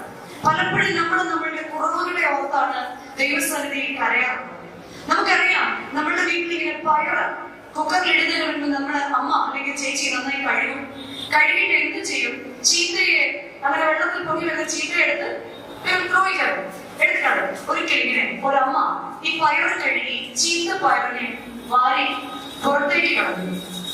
എന്നാൽ മഴ വന്ന് ഉണങ്ങിയ മണ്ണൊക്കെ ഒന്ന് ചള്ളയായപ്പോ ഈ എറിയപ്പെട്ട പയറുമണികളെല്ലാം അവിടെ കിടന്ന് കിളിർത്തിട്ട് വലുതായി അത് കായ്ച്ചു തുടങ്ങിയപ്പോൾ എറിഞ്ഞ അമ്മ തന്നെ കടന്നു എന്നിട്ട് അതിൽ നിന്ന് പയറുമണികൾ അല്ലെങ്കിൽ പയറ് പറിച്ചെടുക്കാൻ ആരംഭിച്ചു. പ്രിയരേ, ഈ കഥ നമ്മളെ ഓർമ്മിപ്പിക്കുന്നത് നമ്മൾക്ക് കുറവുകൾ ഉണ്ടാകാം. നമ്മളുടെ ഭാഷയിൽ മറ്റുള്ളവരുടെ ഭാഷയിലൊക്കെ നമുക്ക് വ്യക്തിപരമായി ഒരുപാട് കുറവുകൾ ഉണ്ടായിരിക്കാം. എന്നാൽ ക്രിസ്തുവിൽ വേരൂന്നുവാൻ ഞാൻ തയ്യാറാണെങ്കിൽ ആ എറിയപ്പെട്ട അവസ്ഥയിൽ ഒന്ന് കായ്ച്ച് ആ എറിയപ്പെട്ട അവസ്ഥയിൽ എറിഞ്ഞവർ തന്നെ നമ്മെ സ്വീകരിക്കാൻ സാധിക്കും. വേദപുസ്തകത്തിൽ നമുക്ക് കാണാം മിസ്രൈമിന്റെ അധിപതിയായ യോസഫിനെ കുറിച്ച്. സഹോദരന്മാർക്ക് യോസഫ് ഒരു സ്വപ്നക്കാരനാണ്. എന്നാൽ അപ്പന് അവൻ പ്രിയപുത്രന് കിണറ്റിലേക്ക് എറിഞ്ഞപ്പോൾ വ്യാപാരികളുടെ കയ്യിൽ അവൻ നല്ലൊരു അടിമയാണ്. കൊട്ടാരത്തിൽ രാജാവിന് അവനൊരു ഉറ്റ തോഴനാണ്. എന്നാൽ രാജാവിന്റെ ഭാര്യ അവനൊരു രഹസ്യക്കാരനായിട്ട് കാണാൻ ആഗ്രഹിച്ച് അവൻ തടവറയിലേക്ക് അടയ്ക്കപ്പെട്ടപ്പോൾ തടവിൽ അവൻ വെറും ഒരു തടവുപുള്ളിയായി. എന്നാൽ ഇസ്രായേലിന്റെ പരിശുദ്ധനായ യഹോവയുടെ മുൻപാകെ അവൻ മിസ്രൈമിന്റെ അധിപതിയായി. പ്രിയരെ, ഇതായിരിക്കണം നമ്മുടെ ഇന്നത്തെ ഏറ്റവും വലിയ മോട്ടിവേഷൻ. എനിക്ക് എന്തെങ്കിലും ഒരു കുറവുണ്ടെങ്കിൽ എന്റെ ലോകത്തിന്റെ മുൻപിൽ, എന്റെ മാതാപിതാക്കൾ, എന്റെ കൊളീഗ്സിന്റെ മുൻപിൽ ഞാൻ ആരാണെന്നല്ല, എന്റെ ദൈവത്തിന്റെ കണ്ണിൽ ഞാൻ ആരാണ്. അതായിരുന്നു പുത്രൻ തമ്പുരാൻ ഭൂമിയിൽ നിവർത്തിച്ചത്. അതായിരുന്നു പൗലോസ് ശ്ലീഹ തന്റെ ജനത്തോട് പറഞ്ഞത്. നിങ്ങൾ യേശുവിനെ കൈക്കൊണ്ടതുപോലെ എങ്ങനെയാണ് നിങ്ങൾ യേശുവിനെ കൈക്കൊണ്ടത്? Who is a real Christian? നമ്മളെല്ലാം ക്രിസ്ത്യൻ ആണെന്നും യൂത്ത് ആണെന്നും ഒക്കെ പറഞ്ഞ് ഭയങ്കര പ്രകമ്പനം കൊള്ളുന്നവരാണ്. മലങ്കര സഭയുടെ പാരമ്പര്യത്തിൽ നമ്മൾ അഭിമാനം കൊള്ളുന്നവരാണ്. എന്താണ് അല്ലെങ്കിൽ who is a real Christian? മാത്യുവിന്റെയും ആനയുടെയും മോനായിട്ട് ജനിച്ചതുകൊണ്ടാണോ? അതോ തോമസിന്റെയും മേരിയുടെയും മോളായിട്ട് ജനിച്ചതുകൊണ്ടാണോ? എന്തുകൊണ്ടാണ് ഞാൻ ക്രിസ്ത്യനാണ്? നമ്മൾ ഓരോ വിശ്വാസ പ്രമാണം ചൊല്ലുമ്പോഴും പറയാറുണ്ട്, അവന്റെ ഏക ജാതനയിൽ ഞങ്ങൾ. അപ്പൊ പിന്നെ നമ്മളാണ്, നമ്മൾ അവകാശപ്പെടുന്നത് നമ്മൾ ആരാണ്? ദൈവത്തിന്റെ മക്കളാണ്. പക്ഷെ എല്ലാ വിശ്വാസ പ്രമാണത്തിലും നമ്മൾ ചൊല്ലും, അവന്റെ ഏക ജാതനയിൽ ഞങ്ങൾ വിശ്വസിക്കുന്നു. നമ്മൾ ആരാണ്? അവനെ കൈക്കൊള്ളുവാൻ ഞാനും അവനും തമ്മിലുള്ള ബന്ധം എന്താണ്? യോഹന്നാൻ ശ്ലീഹയുടെ സുവിശേഷം 1-ാം അധ്യായത്തിന്റെ 12-ാം വാക്യത്തിൽ ശ്ലീഹ പറയുന്നുണ്ട്, അവനെ കൈക്കൊണ്ട് അവന്റെ നാമത്തിൽ വിശ്വസിക്കുന്ന ഏവർക്കും ദൈവം മക്കളാകുവാനുള്ള അവകാശം അവൻ നൽകിയിരിക്കുന്നു. അവനെ കൈക്കൊള്ളേണ്ടതിന്റെ ഒന്നാമത്തെ ആവശ്യകത, അവനെ കൈക്കൊണ്ട് അവന്റെ നാമത്തെ വിശ്വസിക്കുന്ന ഏവർക്കും ദൈവ മക്കൾ ആകുവാനുള്ള അവകാശം അവൻ നമുക്ക് നൽകിയിരിക്കുന്നു. സോ നമ്മുടെ ക്രിസ്ത്യൻ അപ്പന്റെയും അമ്മയുടെയും വീട്ടിൽ ജനിച്ചിരിക്കുന്നു. രണ്ടാമത് പറയുന്നു, അവന്റെ കൂട്ടായ്മയിൽ നടപ്പിൻ. പൗലോസിനോട് പറയാം, അവന്റെ കൂട്ടായ്മയിൽ നടപ്പിൻ. ക്രിസ്തുവിന്റെ കൂട്ടായ്മയിൽ നടക്കുവാൻ നമുക്ക് സാധിക്കുന്നുണ്ടോ? പിന്നെ അതൊരു ചോദ്യമാണ്. അതുകൊണ്ടല്ലേ ഉച്ചയ്ക്ക് കണ്ണൊക്കെ തുറന്നു വെച്ച് നിങ്ങൾ അവന്റെ കൂട്ടായ്മ ആചരിക്കുവാൻ വേണ്ടി എന്നെ കടന്നു വന്നിരിക്കുന്നത്. എന്നാൽ നമുക്ക് അപ്പോസ്തലൻസിന്റെ ജീവിതത്തിലേക്ക് പോവാം. അപ്പോസ്തലന്മാരെ ആരാ സെലക്ട് ചെയ്തത്? He himself selected his apostles, disciples. അല്ലേ? കർത്താവ് തന്നെയാണ് ആരെ തിരഞ്ഞെടുത്തത്? അപ്പോസ്തലന്മാരെ തിരഞ്ഞെടുത്തത്. പിന്നെ അവർ ഒന്നിച്ചു ജീവിച്ചു, അവർ ഒന്നിച്ചു നടന്നു, അവർ ഒന്നിച്ചു കഴിച്ചു, അവരെ അത്ഭുതങ്ങൾ കണ്ടു, അവർ യേശുവിനെ തൊട്ടു, അവർ യേശുവിനെ അറിഞ്ഞു, എല്ലാം ചെയ്തു. നമ്മളും ഇതുപോലെ ക്രിസ്ത്യാനിയായിട്ട് ജനിച്ചു, ക്രിസ്ത്യൻ ഫെയ്ത്ത് അനുസരിക്കുന്നു, ക്രിസ്ത്യനായിട്ട് ഭൂമിയിൽ ജീവിക്കുന്നു, ക്രിസ്തുവിനാൽ നയിക്കപ്പെടുന്നു, നമ്മൾ നടക്കുന്നു. ആയം എന്ന് യഹോവയാം ദൈവം മോശയോട് പറഞ്ഞതുപോലെ നമ്മൾ നമ്മളോട് പറയാറുണ്ട് ആയം. എന്നാൽ നമുക്ക് കാണാം ഇവരിൽ പലരെ പോലെയും ആണോ ഞാൻ ഇപ്പോഴും? ഒന്ന്, ക്രിസ്തുവിൽ ഏറ്റവും വിശ്വസ്തനായിരുന്ന അവരുടെ കൂട്ടത്തിൽ മുതിർന്നവനായിട്ട് സഭയുടെ താക്കോൽ ഏൽപ്പിച്ച പത്രോസ്ലീഹായുടെ സ്വഭാവം എങ്ങനെയായിരുന്നു? ക്രിസ്തു തിരഞ്ഞെടുത്തു, ക്രിസ്തുവിന്റെ കൂടെ നടന്നു, കഴിച്ചു, തൊട്ടു, അത്ഭുതങ്ങളെല്ലാം കണ്ടു, എല്ലാ പവറും ഏൽപ്പിച്ചു.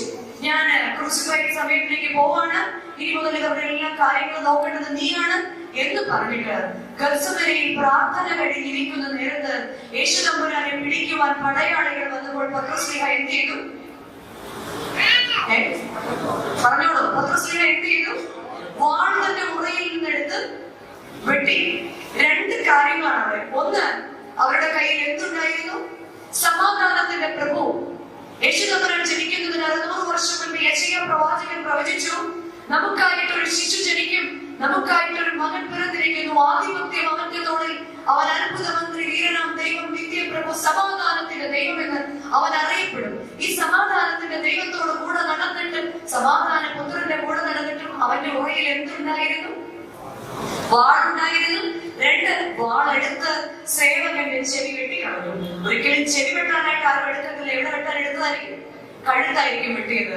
പ്രിയരെ, നമ്മളും സമാധാനത്തിന്റെ ദൈവത്തോടൊപ്പം സമാധാനത്തിന്റെ മക്കളായിട്ട് ക്രിസ്ത്യാനി എന്ന മുദ്രകുത്തി എല്ലാ ഫെയ്ത്തും എല്ലാ വചനവും കേൾക്കുന്നുണ്ട്. എന്നാൽ പലപ്പോഴും ഈ വാള് നമ്മുടെ ഉറയിൽ സൂക്ഷിക്കാറില്ലേ? കോപം വന്നു കഴിയുമ്പോൾ ഞാൻ പത്രോസിനെ പോലെ ആകാറുണ്ടോ? വീണ്ടും പത്രോസ്ലീഹ പരിചാരകന്മാരോടൊപ്പം ഇരിക്കുമ്പോൾ നീയും ആ നസ്രായന്റെ കൂട്ടാളി അല്ലയോ എന്ന് ചോദിച്ചപ്പോൾ നോ, ഞാനല്ല എന്ന് 3 പ്രാവശ്യം തള്ളി പറഞ്ഞതുപോലെ ലോകത്തിൽ പലപ്പോൾ പള്ളിയിൽ വരും. പള്ളിയിൽ എവിടെയാണ് ഞാൻ നിൽക്കുന്നത്?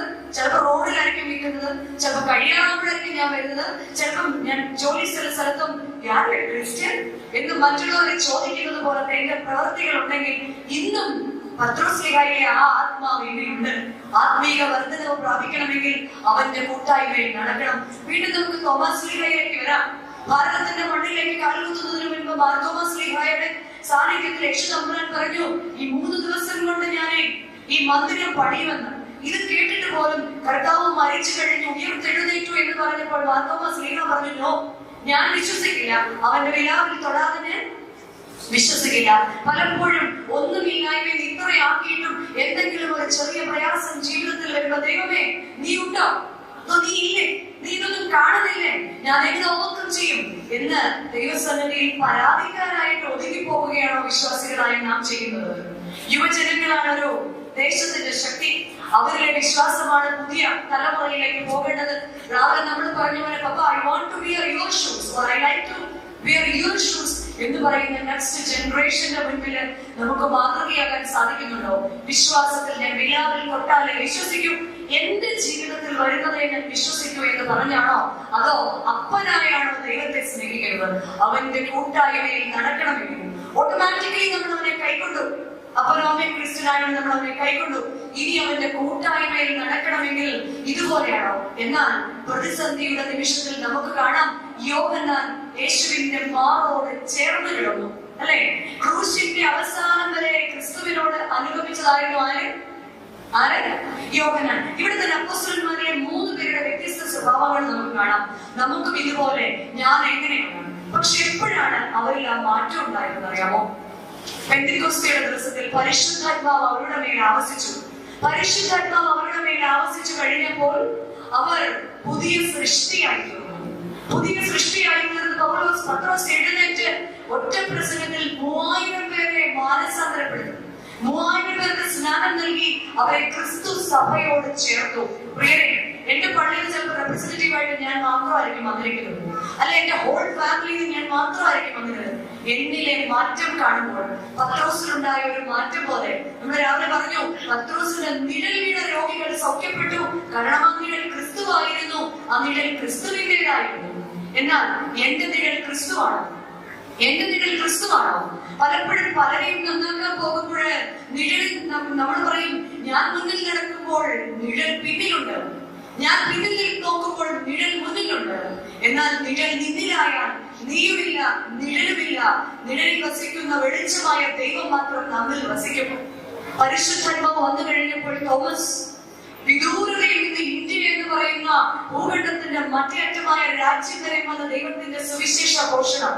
എന്നാൽ നമ്മുടെ വ്യക്തിപരമായ ജീവിതത്തിൽ യുവതലമുറ ക്രിസ്തുവിനെ സാക്ഷിക്കുവാൻ പ്രവൃത്തികളിൽ കൂടി സുവിശേഷങ്ങളിൽ കൂടി ക്രിസ്തുവിനെ സാക്ഷിക്കുവാൻ, ക്രിസ്തുവിന് വേണ്ടി മാതൃകയായി ജീവിക്കുവാൻ കുടുംബങ്ങളിൽ സാധിക്കുമ്പോൾ മാത്രമാണ് പരിശുദ്ധാത്മാവ് നമ്മളിൽ ഉണ്ട് എന്ന് പറയുന്നത്.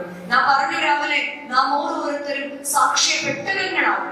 കാരണം മാമോദീസയിൽ നാം സ്വീകരിക്കുന്ന ദൈവത്തിന്റെ തിരുശരീരം നിമിത്തം, ആ അവകാശം നിമിത്തം, ആ സാത്താനെ ഉപേക്ഷിക്കുന്നുവെന്ന് പറയുന്നതിന്റെ നിമിത്തം ഞാൻ സാക്ഷ്യപെട്ടകത്തിന്റെ ഒന്നാമത്തെ നിയമങ്ങൾ എഴുതി സ്വീകരിച്ചിരിക്കുന്നു. 2, കർത്താവിന്റെ തിരുശരീരം ഭക്ഷിക്കുന്നത് മൂലം എന്നിൽ ക്രിസ്തുവിന്റെ ജീവനുള്ള അപ്പം വസിക്കുന്നു.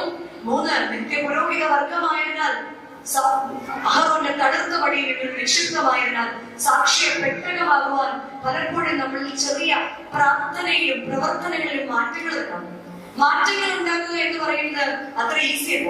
എന്നാൽ നമ്മൾ നേരത്തെ പറഞ്ഞു നിർത്തി നമ്മുടെ പിതാക്കന്മാരുടെ വഴിയെ ചോദിച്ച് പഠിപ്പിക്കും. എന്തായിരുന്നു പിതാക്കന്മാർ നമുക്ക് കാട്ടിത്തന്ന വഴി? ഒന്നാമത്, അവർ അന്യദേശത്തു നിന്ന് ഈ ദേശത്തിൽ വന്നിട്ട് കണ്ണുനീരിനെ കരുത്താക്കി മാറ്റുന്ന പ്രാർത്ഥനയുടെ വഴി അവർക്കുണ്ടായിരുന്നു. എന്തുണ്ടായിരുന്നു? അവർക്ക് പ്രാർത്ഥന ഉണ്ടായിരുന്നു. അയ്യോ, അത് ഞങ്ങൾക്കും പറഞ്ഞു, ഞങ്ങൾക്കും ഉണ്ട്. ഒരു സാധാരണ ഭക്തന് 3 തരത്തിലുള്ള പ്രാർത്ഥനയാണ്. ഏറ്റവും കുറഞ്ഞ ഭക്തന് 1 വ്യക്തിപരമായ പ്രാർത്ഥന, 2 കുടുംബപരമായ പ്രാർത്ഥന, 3 കൂട്ടമായ ആരാധന. എങ്ങനെയാണ് എന്റെ വ്യക്തിപരമായ പ്രാർത്ഥന? ഇയ്യോബിന്റെ പുസ്തകം 1-ാം അധ്യായത്തിന്റെ 5-ാം വാക്യത്തില് പറയുന്നുണ്ട്, ഇയ്യോബ് ആദികാലത്തെ എഴുന്നേറ്റ് തന്റെ മക്കൾ തെറ്റ് ചെയ്തു പോയോ എന്ന് ഓർത്ത് തന്നെ അവരെ ശുദ്ധീകരിച്ച് പ്രാർത്ഥിച്ചു. എന്നാൽ പ്രഭാതത്തിലും പ്രദോഷത്തിലും ഉണർന്ന് നമ്മെ തന്നെ ശുദ്ധീകരിക്കുവാൻ വേണ്ടി ദൈവത്തോട് തെറ്റുകളെ ഏറ്റുപറഞ്ഞ സൃഷ്ടാവിന്റെ മുൻപില് സൃഷ്ടി ഒരു കുഞ്ഞിനെ പോലെ ദൈവത്തോട് ചേർന്നിരുന്ന് പ്രാർത്ഥിക്കുവാൻ സാധിക്കുന്നുണ്ട്. ദാനിയേൽ പ്രവാചകന്റെ പുസ്തകത്തിൽ പറയുന്നുണ്ട്, ദാനിയേലേ, നീ നിന്റെ ദൈവത്തിന്റെ മുൻപിൽ നിന്നെ താഴ്ത്തിയ ആദ്യ നിമിഷം തന്നെ ഞാൻ നിന്നെ കണ്ടു എന്ന്. 10-ാം അധ്യായത്തിന്റെ 12-ാം വാക്യത്തിൽ പറയുന്നുണ്ട്, എന്റെ ദൈവത്തിന്റെ മുൻപിൽ എന്റെ വ്യക്തിപരമായ പ്രാർത്ഥനയിൽ, എന്റെ വീട്ടിൽ, എന്റെ സൊസൈറ്റിയിൽ ഒരു മോഡലാവാൻ എനിക്ക് സാധിക്കുമ്പോഴാണ് ദൈവത്തിന്റെ പരിശുദ്ധാത്മാവ് എന്നിൽ നിലനിൽക്കുന്നത്. പരിശുദ്ധാത്മാവിനെ വിലയ്ക്ക് വാങ്ങാൻ പറ്റില്ല. ഒരു പ്രാർത്ഥന ഗ്രൂപ്പിൽ പോയാലും കിട്ടുന്നതാണല്ല പരിശുദ്ധാത്മാവ്. പരിശുദ്ധാത്മാവിനെ വിലയ്ക്ക് വാങ്ങുവാൻ ദ്രവ്യം കൊടുത്ത് ശീമോനെ നശിപ്പിച്ചവനാണ് ദൈവം. എങ്ങനെയാണ്? എന്നിൽ വസിക്കുന്ന പരിശുദ്ധാത്മാവിനെ പ്രശസ്തിയാൻ ഒരാൾക്ക് ആദ്യമായി വേണ്ടത് അവനിൽ വേരൂന്നുവാൻ വ്യക്തിപരമായ പ്രാർത്ഥനയിൽ നമ്മൾ മാതൃകയുള്ളവരായി തീരണം. 2, കുടുംബപരമായ പ്രാർത്ഥന. കുടുംബപരമായ പ്രാർത്ഥന എന്ന് പറയുന്നത് നമ്മൾ പറയും ടൈമില്ല, പല സമയത്താണ് ഷിഫ്റ്റ്. അല്ല, കുടുംബപരമായി കഷ്ടത്തോടുകൂടി ഇരുന്നും പ്രാർത്ഥിച്ച പിതാക്കന്മാരുടെ തലമുറയാണിന്ന്. അല്ലയോ? ഇരുത്തം വന്ന തലമുറയെ, ഇളം തലമുറയ്ക്ക് നാം എന്തു കൊടുക്കും? ഇനി വരുന്ന ഒരു പുതിയ ജനറേഷൻ നിങ്ങൾക്ക് അപ്പ അമ്മ നൽകിയ ആ ഒരു വിശ്വാസം, കുടുംബ പ്രാർത്ഥന മക്കൾ കണ്ടു വളരണം. നമ്മളൊരു ഹോസ്റ്റലിലാണെങ്കിലും നമ്മളൊരു ജോലിയിലാണെങ്കിലും ഒന്നിച്ചേർന്നിരുന്ന് പ്രാർത്ഥിക്കുന്നത് കാണാം. അല്ലെങ്കിൽ നമുക്ക് എന്ത് പറ്റുമെന്ന് അറിയാമോ? നമ്മളൊരു കണ്ടീഷണൽ പ്രയർക്കാരായി മാറും. നമ്മുടെ ഇപ്പോഴത്തെ ഒരു പുതിയ ട്രെൻഡ് കണ്ടീഷണൽ പ്രയറാണ്. എനിക്ക് പറയാനുള്ള 3-4 കാര്യങ്ങൾ അങ്ങോട്ട് പറയും. നമ്മുടെ കത്തിച്ച് വെച്ച ക്യാൻഡിൽ ഊതും, ബാഗ് എടുക്കും, ഒറ്റ ഒരു ഓട്ടം കൊടുക്കും. അല്ലേ? ശരിയല്ലേ? ഓടിച്ചത് മെഴുതിരി കത്തിക്കും. എനിക്ക് പറയാനുള്ള ഒരു 4-5 കാര്യങ്ങൾ പറയും, കഴിയും. അങ്ങനെയാണോ ഒരു ഭക്തൻ വേണ്ടത്? അല്ല, അങ്ങനെയല്ല ഒരു ഭക്തൻ വേണ്ടത്. എന്റെ ദൈവം എന്നോട് സംസാരിക്കുമ്പോൾ എന്റെ കുടുംബത്തിലിരിക്കുന്ന എന്റെ മക്കൾ, എന്റെ ജീവിത പങ്കാളി ഒക്കെ ഒന്ന് കാണണം എങ്ങനെയാണ് പ്രാർത്ഥിക്കേണ്ടതെന്ന്. നമ്മൾ പലപ്പോഴും കൂട്ടുപിടിക്കുന്നത് ഉൽപ്പത്തി പുസ്തകത്തിലെ 28-ാം അധ്യായത്തിൽ കാണുന്ന യാക്കോബിനെ.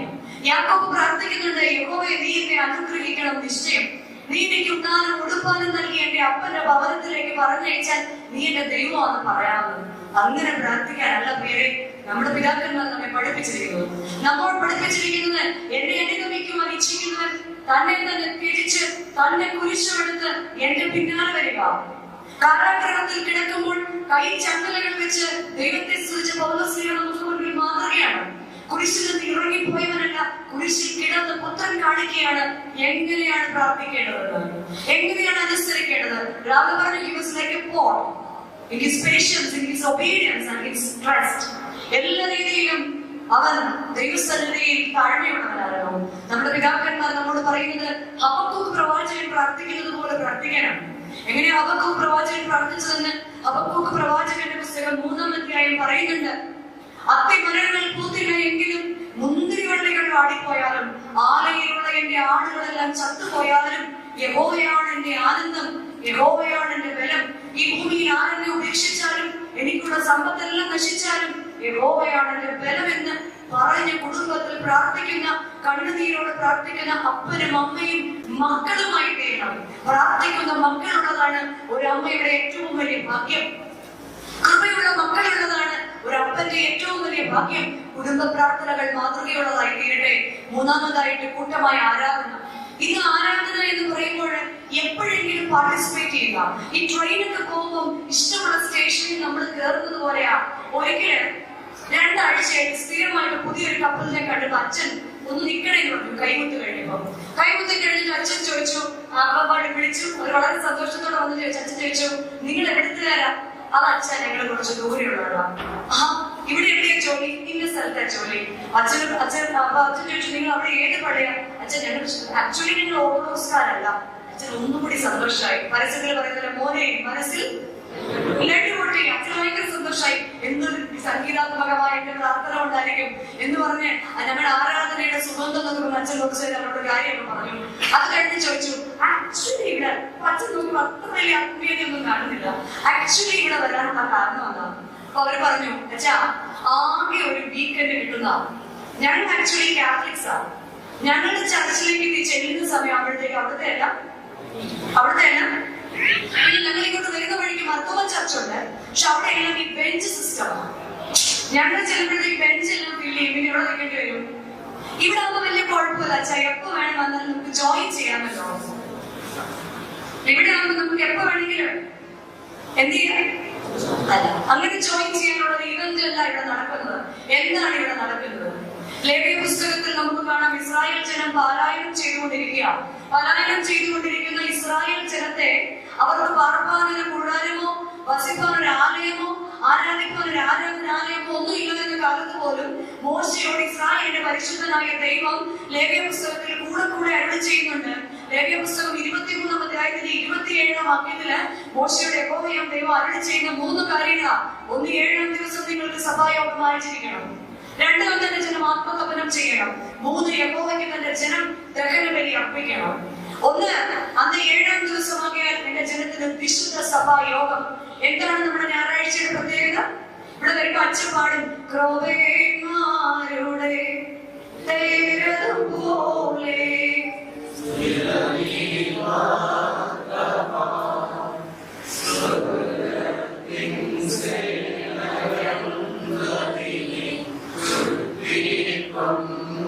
നമ്മൾ മിക്കവാറും വരുമ്പോൾ കേൾക്കുന്നതായിരിക്കും. ക്രോവേന്മാരുടെ തേരതുപോലെ സ്ഥിരമാണ് ഈ മക്ക. സ്വർഗത്തിന്റെ സേനകളുണ്ട് അതിനെ ചുറ്റിക്കൊണ്ട്. ക്രോവകൾ ആരാണ്? ജീവവൃക്ഷത്തിന്റെ കാവൽക്കാരായ സ്വർഗത്തിന്റെ വാഹനമായ സ്വർഗത്തിന്റെ തേരിനെ വഹിക്കുന്ന വാഹകരാണ്, മാലാഖമാരാണ് ക്രോവകൾ. ക്രോവകൾ ഇറങ്ങി വരുന്ന തേരിൽ ആരും വരും? പിതൃപുത്ര പരിശുദ്ധാത്മാവാം ദൈവം. പിന്നെയും പിതാക്കന്മാർ അവർ ആത്മീയ നയനങ്ങൾ കൊണ്ട് പറയാ, സ്വർഗത്തിൽ സേനകളുണ്ട് അതിനെ ചുറ്റിക്കൊണ്ട്. നമ്മുടെ ദേവാലയത്തിലേക്ക് കടന്നു വരുമ്പോൾ നമ്മൾ പറയും, പഴയ അച്ഛനെ പോലല്ല ഈ അച്ഛൻ, ഒരു തൊണ്ടി ഓടി അങ്ങ് അകത്ത് പോകും. അപ്പൊ ഞാൻ വരുന്ന സമയത്ത് ആരിവിടെ നിൽക്കണേ? ഇങ്ങനെ കൈ കൊണ്ട് അച്ഛൻ ഇവിടെ നിൽക്കണം. എന്തിനാ അച്ഛൻ അകത്ത് കയറുന്നത്? സ്വർഗത്തിന്റെ സേനകളെ ഇറക്കുന്ന രഹസ്യ പ്രാർത്ഥനകളുമായി കർത്താവിന്റെ തിരുശരീര രക്തവുമായി ഒരുങ്ങി നിൽക്കുന്ന സ്വർഗത്തിന്റെയും ഭൂമിയുടെയും ഇടയിലുള്ള മധ്യസ്ഥനായ പുരോഹിതൻ സ്വർഗത്തിന്റെ സേനകളെ സ്വീകരിക്കുകയാണ്. വീണ്ടും മറ നീക്കുമ്പോൾ ആദ്യം നമ്മൾ പ്രാർത്ഥിക്കും, നിങ്ങൾ പ്രസവിച്ച അറിയാമോ? കാര്യങ്ങളൊക്കെ അറിയാം. നിങ്ങൾ മാമോദീസ മുഖ്യ യോഹന്നാനും ഞങ്ങൾക്ക് വേണ്ടി ആരാ? പരിശുദ്ധ മറിയാം. നമ്മൾ പറഞ്ഞു, നമ്മുടെ പിതാക്കന്മാർ കണ്ട സാക്ഷ്യപെട്ടകം ആരാണ്? മറിയാം. പിതാവാം ദൈവത്തിന്റെ ഇഷ്ടപുത്രിയും പുത്രനാം ദൈവത്തിന്റെ മാതാവും പരിശുദ്ധാത്മാവാം ദൈവത്തിന്റെ മണവാട്ടിയുമായ പരിശുദ്ധ ദൈവമാതാവ്. കർത്താവിന്റെ വരവിനെ അറിയിച്ച യോഹന്നാൻ, സകല ശുദ്ധിമാന്മാര്, സകല ശുദ്ധിമതികള് ഇവിടെ ഇറങ്ങി വന്ന് നിൽക്കുകയാണ്. നമ്മൾ അവിടെ നിൽക്കുന്നതേ ഉള്ളൂ, ഏതൊരു ട്രാഫിക് കിടക്കുന്നതേ ഉള്ളൂ. അതനുസരിച്ചാണ് ആര് വരുന്നത്? 7-ാം ദിവസം നിങ്ങൾക്ക് വിശുദ്ധ സഭായോഗം, വിശുദ്ധരായവർ ഭൂമിയിലേക്ക് ഇറങ്ങി വന്ന് ഭൂമിയിലെ തങ്ങളുടെ മക്കളോട് കൂടെ ഒന്നുചേർന്ന് ആരാധിക്കുവാനായി ദൈവം ഭൂമിയിൽ നൽകിയിരിക്കുന്ന അവസരങ്ങളെ ഉപയോഗിക്കുമ്പോൾ മാത്രമാണ് ദൈവത്തിന്റെ പരിശുദ്ധാത്മാവിലേക്ക് വേരുന്നതിന് നമുക്ക് സാധിക്കുന്നത്. 2 കൂടെ പറയുന്നു, അന്ന് എന്റെ ജനം ആത്മതപനം ചെയ്യണം. എന്താ അങ്ങനെയൊക്കെ പറഞ്ഞു? ആത്മാവിനെ തപിപ്പിക്കുക, തന്റെ സ്വന്തം തെറ്റുകളെ ഏറ്റുപറയുന്ന കണ്ണുനീരോടുകൂടി ഉപേക്ഷിക്കുന്നതായിരിക്കണം ഓരോ പരിശുദ്ധ കുർബാനയും. ഇവിടെ അകത്തേക്ക് പ്രവേശിച്ചിട്ട് അച്ഛൻ ഋതുസ്തുതിക്കും ഏതെങ്കിലും വായനയ്ക്ക് ശേഷം അകത്തേക്ക് പ്രവേശിച്ചിട്ട് നമ്മളോട് പറയും, കർത്താവേ, ഈ ഭൂമിയിലെ നിത്യപുഴിയായ ഞാൻ എന്റെ പാപത്തെയും എന്റെ ജനത്തിന്റെ പാപത്തെയും നിന്റെ തിരുസന്നിധിയിൽ സമർപ്പിക്കുന്നു. ഞങ്ങളോട് കരുണ തോന്നണമേ. നിന്റെ ജനത്തോട് നമ്മളങ്ങനെ എന്ത് ചെയ്യാം? ഏറ്റവും നല്ല ഫാൻ ഏതാണ്? അതിനിടയിൽ പോയി നിൽക്കുക. എന്നാൽ അത് ഓരോരുത്തരും ആത്മതപനം ചെയ്യേണ്ട നിമിഷം പുരോഹിതൻ സ്വർഗത്തിൽ നിന്ന് അനുഗ്രഹങ്ങളെ പ്രാപിച്ച് നമ്മളിവിടെ ഒരു വീഡിയോ കണ്ടു അല്ലേ? സിന്നിനെ ക്രിസ്തുവിലേക്ക് അയക്കുമ്പോൾ അത് പ്യൂരിഫൈ ചെയ്ത വാട്ടർ ആയിട്ട്. അപ്പൊ ഞാനത് ശിവ നമസ്കാരത്തിൽ ഓർത്തു, കടലിനെ അഴുക്കാക്കാൻ ഒരു ചെടിക്കും സാധ്യമല്ല എന്ന് നമ്മുടെ പിതാക്കന്മാർ പഠിപ്പിച്ചതാണ് അത് കാണിച്ചത് അല്ലെ? എന്നിട്ട് പിതാക്കന്മാർ നമ്മെ പഠിപ്പിച്ചു, ശീലിപ്പിക്കുക എന്നെ നാദാവിന്റെ കൽപ്പനകളെ അനുസരിപ്പാൻ, ഞാൻ ഈ ഭൂമിയിൽ ജീവിക്കുവാൻ നിന്റെ വരപണ്ടാലും തോന്നുന്നു എനിക്ക് നീ കൃപകളെ തരിക എന്ന് പിതാക്കന്മാർ ഇവയെല്ലാം മുന്നമേ കണ്ട് നമ്മളെ പഠിപ്പിച്ചിരിക്കണം. അവിടെ നമ്മൾ ആത്മതപനം ചെയ്യേണ്ട നിമിഷം, നമ്മുടെ തെറ്റുകളെ ഏറ്റുപറയേണ്ട നിമിഷം.